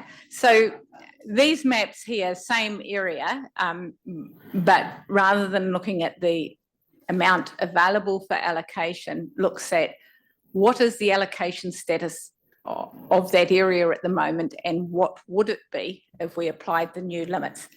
And unsurprisingly, there is the same reversal that you see with the allocation. So at the moment, you're probably aware that groundwater is hard to come by in the Kaituna FMU, and we have red over allocated and basically the whole of the Kaituna FMU groundwater unit.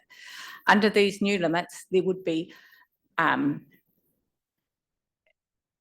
more than enough groundwater to develop every developable property. It is a game changer should those limits be adopted in terms of water availability.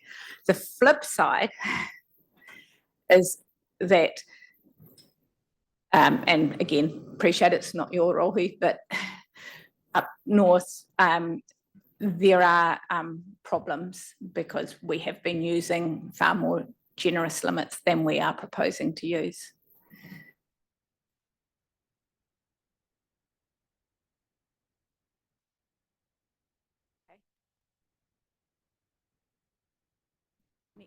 Any questions or comments?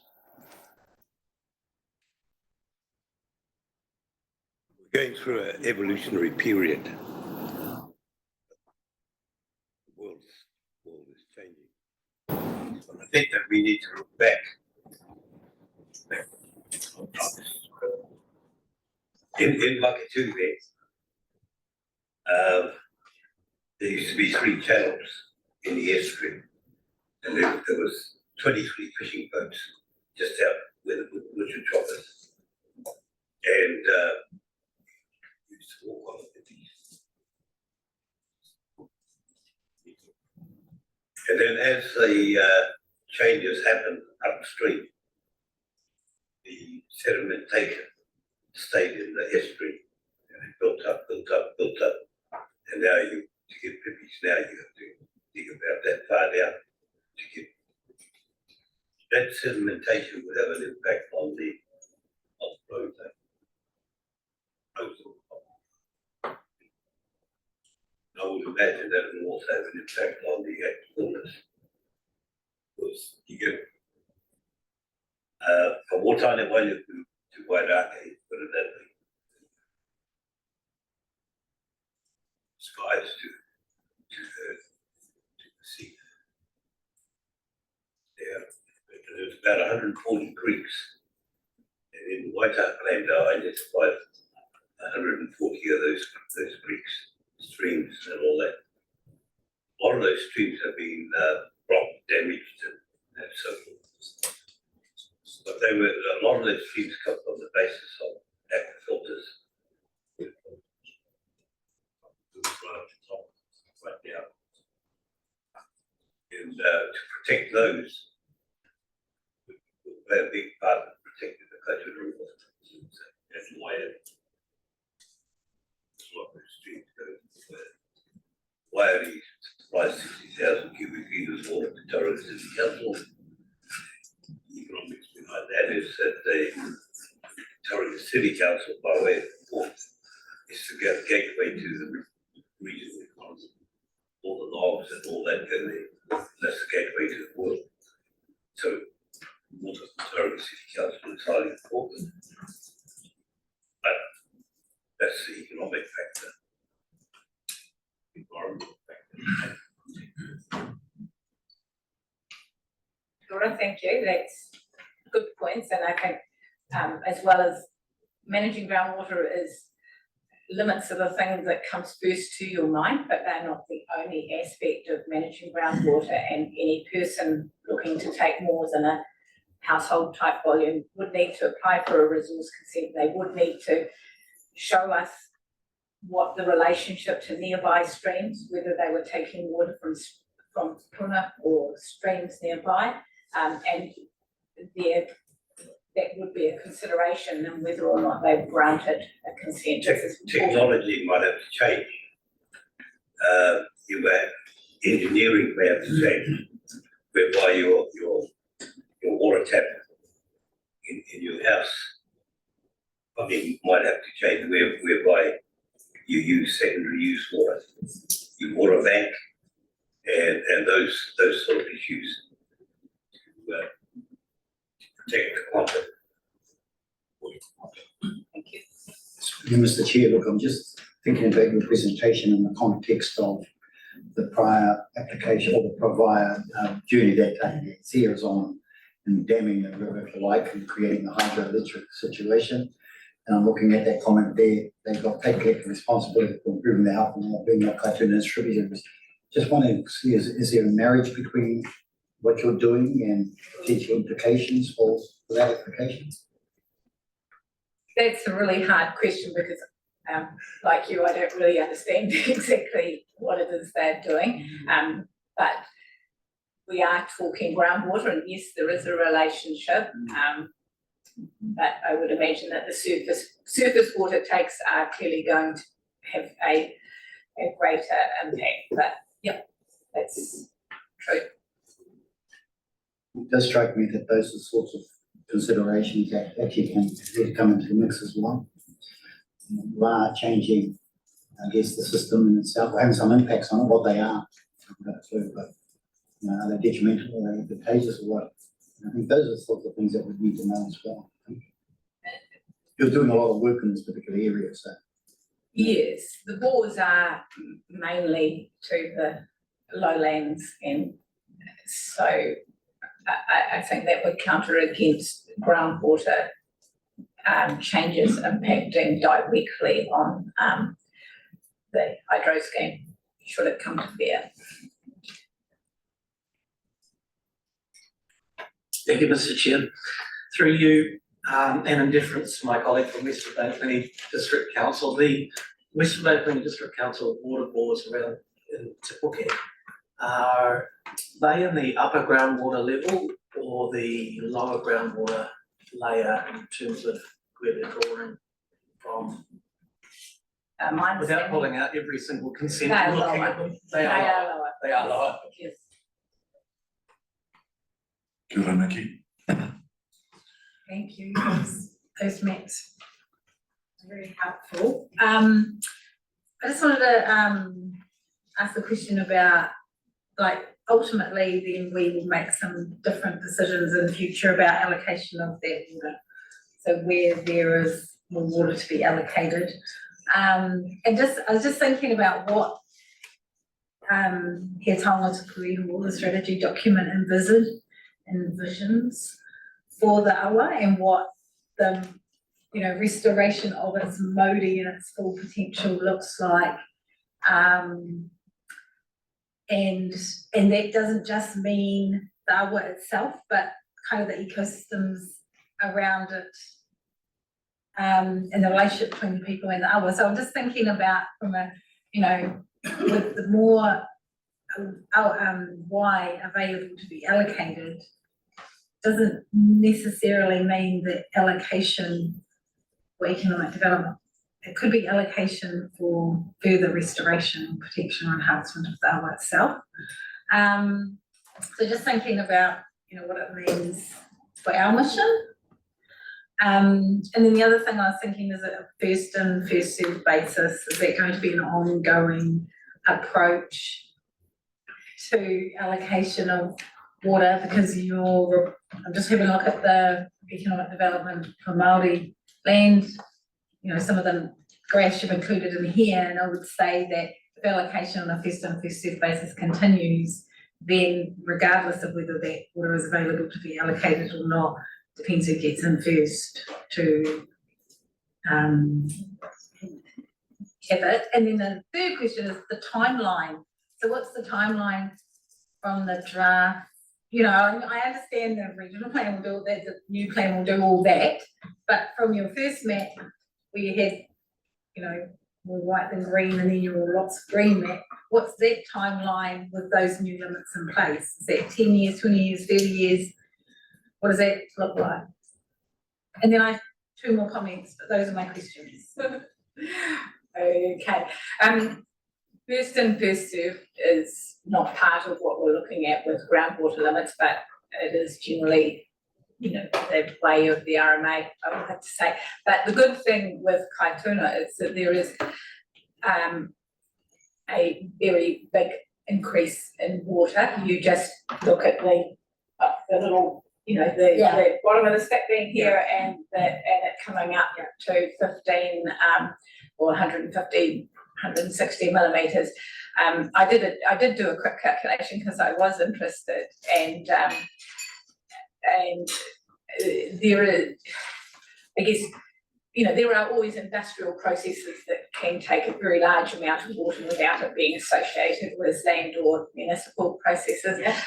But it would appear that water on these limits would be sufficient to not have a worry about first in, first served, and whether you're first. There are definitely some issues further north, but not here.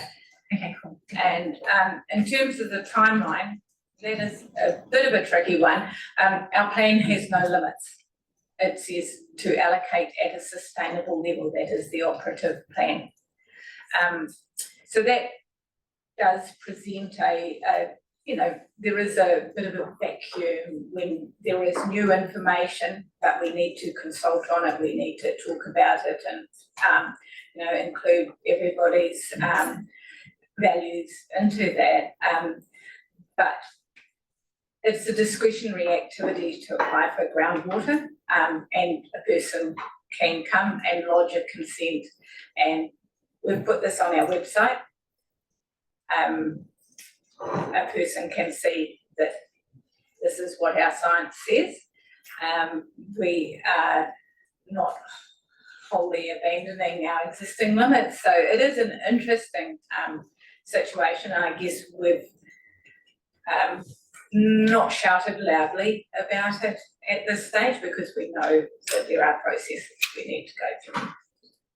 I guess that's why it's important to bring it formally to share with the co-governance groups and to have that kānui, te kānui offering to talk to iwi about the detail, because as Glenys has pointed out, it's a science report and it doesn't have the very things that you were talking about. It doesn't have the incorporation of the mātauranga, it doesn't have the what does it mean for the Māori. Admittedly, it's groundwater, so it doesn't have such a visual, obvious visual connection, but is that visual, there is that connection to the surface water. So that's why we bring it here today. That's why we workshopped it, so that it wasn't public at that stage. But now we are signalling that the report is finalised. This is kind of the first soft launch, but to be very clear, it's the opportunity for iwi to talk about the mātauranga that goes along with the science and that weighing up of the cultural, social and economic.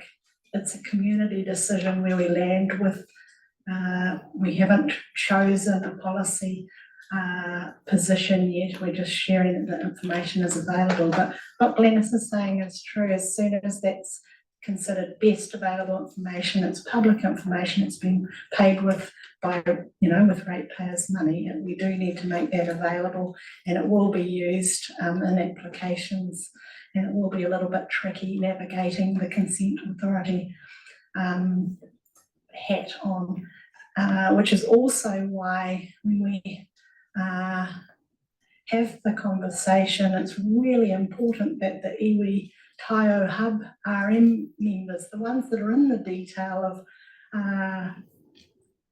considering applications that come over their desk and considering the cultural impacts, that they're aware that there's this change in the science, and the conversation can then be had about how we feed that in. And you can see there a lot of your te maru mahi that we just had a report on there that Charles just took as read.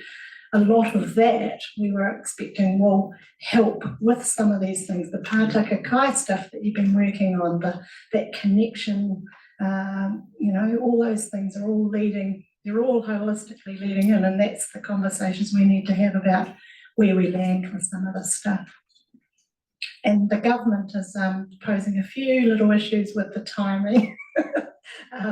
We're tracking on, and this time will allow us to have those conversations that we perhaps wouldn't have had time to have. So I'm excited by this. I think the other thing is, I'm just wondering, because I know that MFE had allocated a bunch of money for hapu and iwi to develop te mano te wai statements so they could have input into this process and have some conversations about their own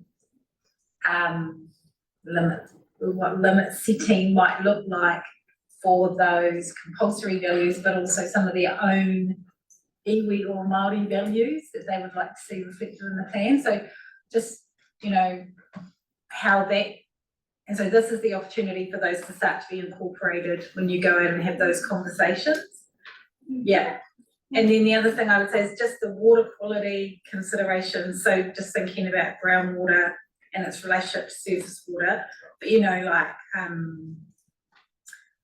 like things around that correlation between flow and species, and that the increase in available groundwater means that there might, when we do have droughts or other significant issues where surface water levels might look to reduce, then actually it's really important we have that groundwater available for our species protection, and that, you know, in Te Tinea or Te Tini or Tuna, we've identified projects around species and taonga species. So I think just being able to really connect our work to this information, and once we have that tauranga embedded in it from an iwi perspective, I think it'll be really lovely to see, you know, how that green picture of water allocation being so abundant, what that means for our vision at some point in time. Absolutely. Yeah. Yeah, so yeah, we have tried to incorporate all the information from our IMPs, HMPs, the statements that we received. So we have been incorporating that in the mahi that we're doing. But I just wanted to also share that with our topic testing workshops that are being planned at the moment. And so we're going to have one for Kaituna, which Waitaha will host on the 8th of April. And that invitation has gone out to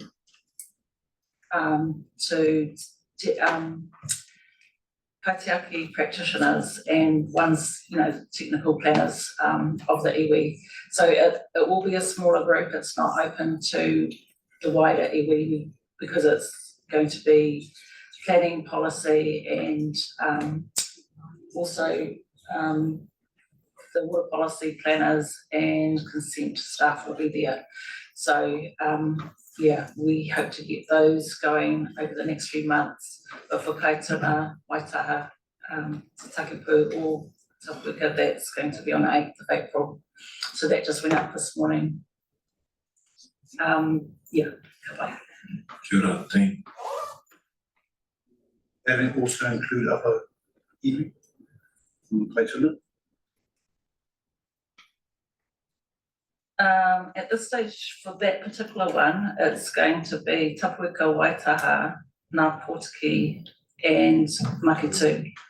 We're going to have a second one in Rosarua, and that will be toward the end of April. At this stage, it's just a tentative date of the 30th of April.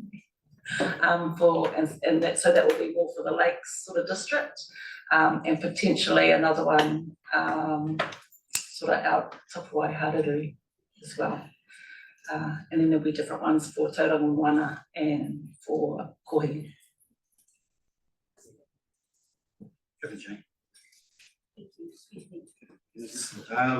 So this may be a floating limit. So it might be a bit of a floating mortgage, depending on the rain. The rain's the main source. I think when we set a groundwater limit, which has got a lot of steps to go before we've got a plan with a number, for groundwater, because it doesn't respond quickly like surface water, it will be perhaps not floating. There's a need to kind of identify perhaps critical levels in the aquifer that if you've got year after year of droughts like the one we had in 2019-20, that takes our stock. We are more focused on that for surface water at the moment because it responds immediately and the fish are, you know, we've set a minimum flow for all our surface water bodies to maintain the fish habitat. And so yes, with surface water, absolutely, it will stop at that minimum, taking will stop at a minimum flow. For customary purpose, some of the people use the water from the aquifer, which is the Kuna. And there's many Kuna in this area we're talking about that is used for, I suppose one could call it cultural purposes. So holistic, I'm not quite sure where the cultural purpose in there things, but I mean it could be this, it could be that, depending on the rainfall, I suppose. But I think it's a good idea to talk it through. And I'm just looking at your next steps there. So we've spoken science, but we also include Tauranga And that's the way forward, or part of the way forward, and how to encapsulate what this might be you guys are doing. Taking into account that each hapu, each whānau have these connections. I'm going to give an example of our marae, which is on a bore. So it's a big one for us. Anything to do with the aquifer, it supplies our marae, and that's so. And there's probably others too, Mighty Land trusts that provide that as well.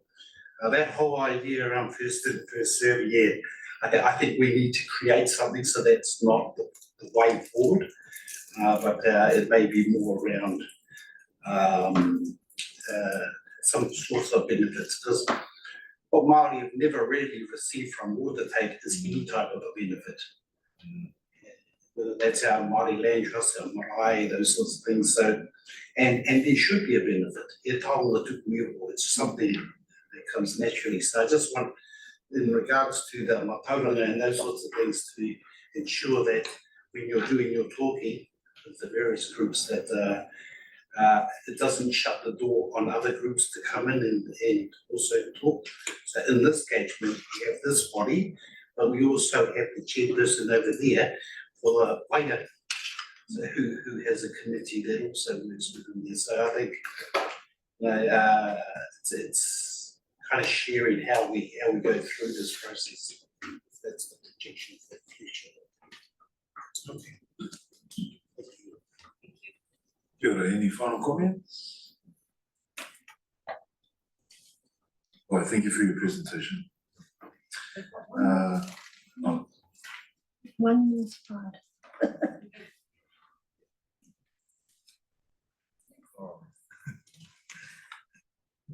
Okay, so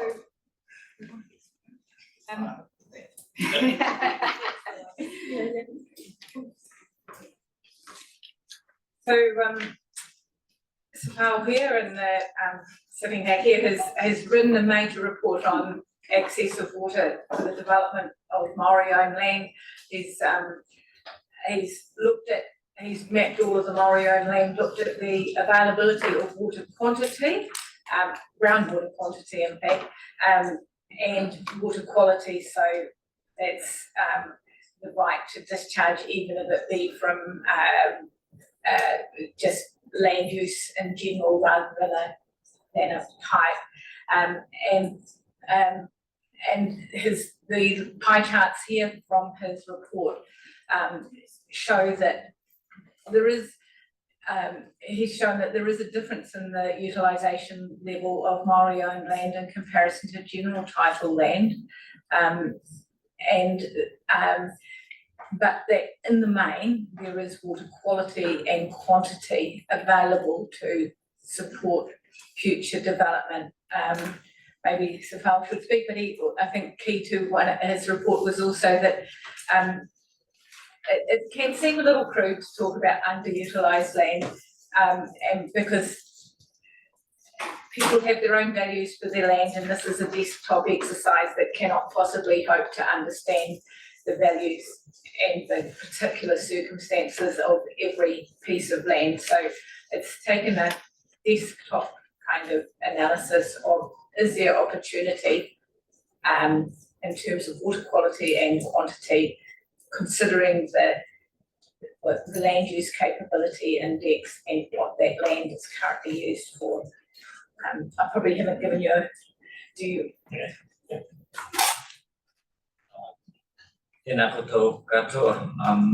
Yes, the key finding from this analysis was all Maori land, a large chunk of Maori land is actually not available for development. There's a limited opportunity for development. Those land including like a road, rail, water, conservation land, etc. And some Maori land already utilized, which account for about 30% of all Maori land in the region. And there are about 23% of Maori land in the region actually in exotic forest stream that could potentially be converted to dairy to generate a better income, but that could not be done because of the carbon liability. So that means if you build water now, you still cannot develop that land.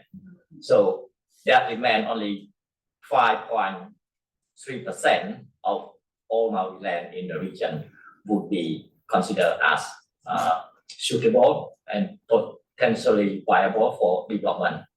And if we break down the 5.3%, we can see that there's about 4.5%, which is potentially suitable and viable for development without any constraint.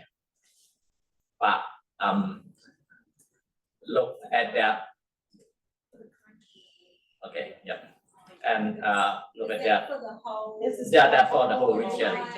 Yeah, yeah. You'll see the couple So, of points in the paper for the Kaituna there, so yep, and for the case for Kaituna, we have identified that there are about 12,000 of Maori land in Kaituna, and of that, there are about 190 identified as suitable and potentially viable for kiwi fruit development, and a further 370 hectares could potentially be viable for dairy conversion. That's subject to very hilly land, which is currently in dry stock, converted to forestry to create headroom to satisfy water quality constraint. And with Glennis's work that she's just talked about, the numbers here, Sapal's findings are that there's no constraints in terms of water quantity, especially in the Kaituna, with that change to very plentiful water supply there if we go near the limits that were proposed in the science report. Got to have the kōrero about the mātauranga and build that in. So that's a very technical report that is on our website as well, and it's the sorts of reports that the whenua groups, the Māori whenua groups will want to have a kōrero about, and I'm looking at you, Councillor White, and that connection with the groups up in the Rotorua catchment that are in that agri space. They'll be able to digest a report like that and go, yeah. I like to think it says.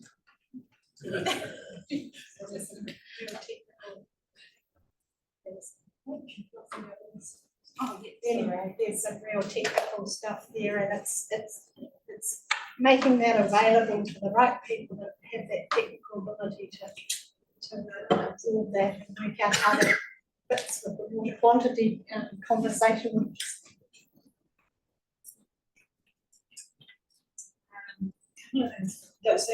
I've said nothing to look at. And then the other thing I was just going to say is the Māori economy report was released this week. So 17 billion, 23 billion, 2017 to 2023, $169 billion of the assets, $226 billion of the assets. Seems to be growing. Did this report give any indications of the contribution of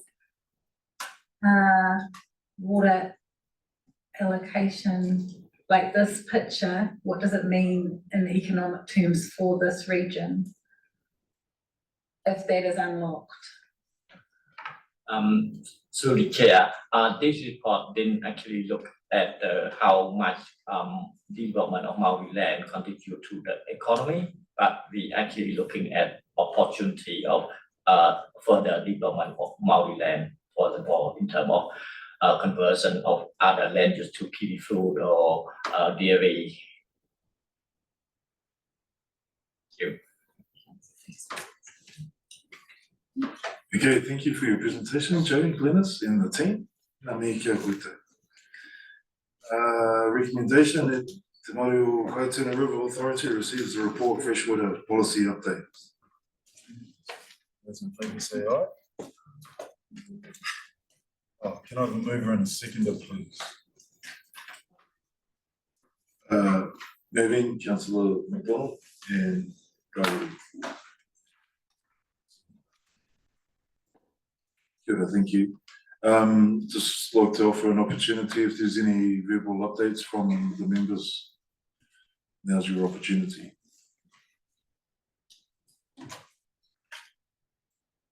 No? Oh, yes, team. Yeah, so I see in the report here for Kaituna, the symposium, and I'm reading that it's been postponed to summer, next summer. Is next summer this, 2006, is it? That's what I understood. Yeah, okay. I'm just thinking of with Maru, if we're wanting to participate in that symposium around having maybe a talk with, because Tapuika's hosting it, maybe we just have a look with our within the Kaituna, but also maybe some of our other groups who are working with water and that sort of thing, and tune it into a bit of a symposium of sorts. So it'd be good, I think. And I'm going to put my hand up to be kind of, if possible, to work with Hinga in Tapuika around and our other iwi and that around what that might look like. So just a bit of a planning doc.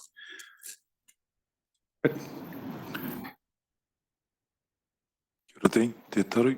Just one very quick update to congratulate some proximity to the Kaituna. So, and this afternoon I'll be going and helping to entertain the Rotorua Lakes Council in terms of coming to grips with what that means for them as well, Western Bay and other councils. You know, this is all matters to us as a region as a whole, but certainly Tapuika were key in this particular scenario. So I want to just nod Tapuika while I'm here. You know, it's not something that necessarily agrees with everybody, but there's been a general thrust of this is good development for the Bay and for Tapuika.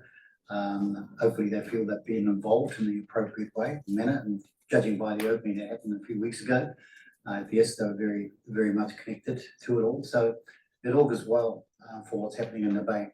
So we can get the Kaituna right, we can get them Rowaners on the deck there, we can get the Waihi history right, and all the things we're doing there. You know, it all comes down to how we collaborate together. Everything will work if we work off scale and come together. And likewise, the opportunities for here for what we've been talking about this morning. If we come together, then things can change. We stay apart and individualise, and we've got some journeys ahead of us. So I just want to make that acknowledgement, Mr. Chair. Now, any other updates before we close? Vicky? Sorry, not an update, but I did I know you called for questions about the report, and I don't have a question. I just want to congratulate the team on the work that's been done there. And like being really keen to support the development of the symposium and think about what we might bring to the table in that space. The other thing I just did want to note is that our River Restoration Enhancement Fund is 0% in red. So I think the symposium might be an opportunity to link how we seek additional input, investment resources into restoration and enhancement projects, and whether the symposium could have a theme around all of our contributions to that, and what initiatives we might be able to drive out of the symposium so that we can change that red to amber and make some progress towards getting investment into our fund. Kia ora.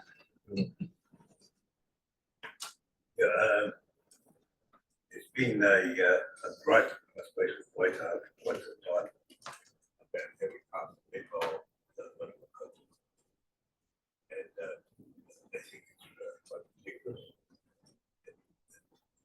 Having half a person on the say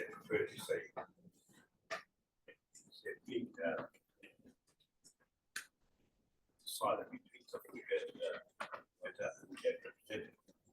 They say, well, probably wants another seat on it. Give it to them, but we don't want no half seats. That's what I'm saying.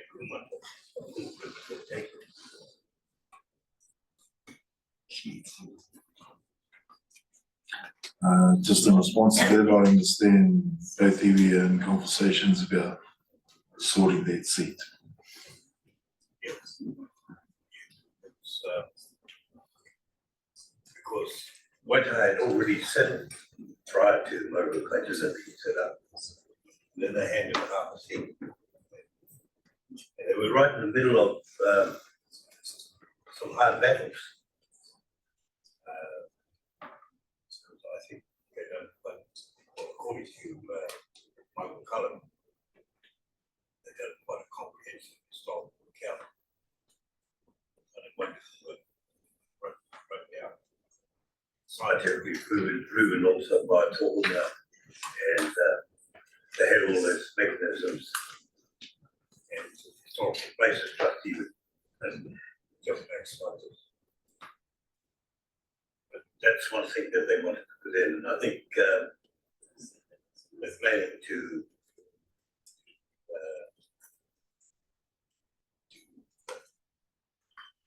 do a maternity session. Might be this year or next year.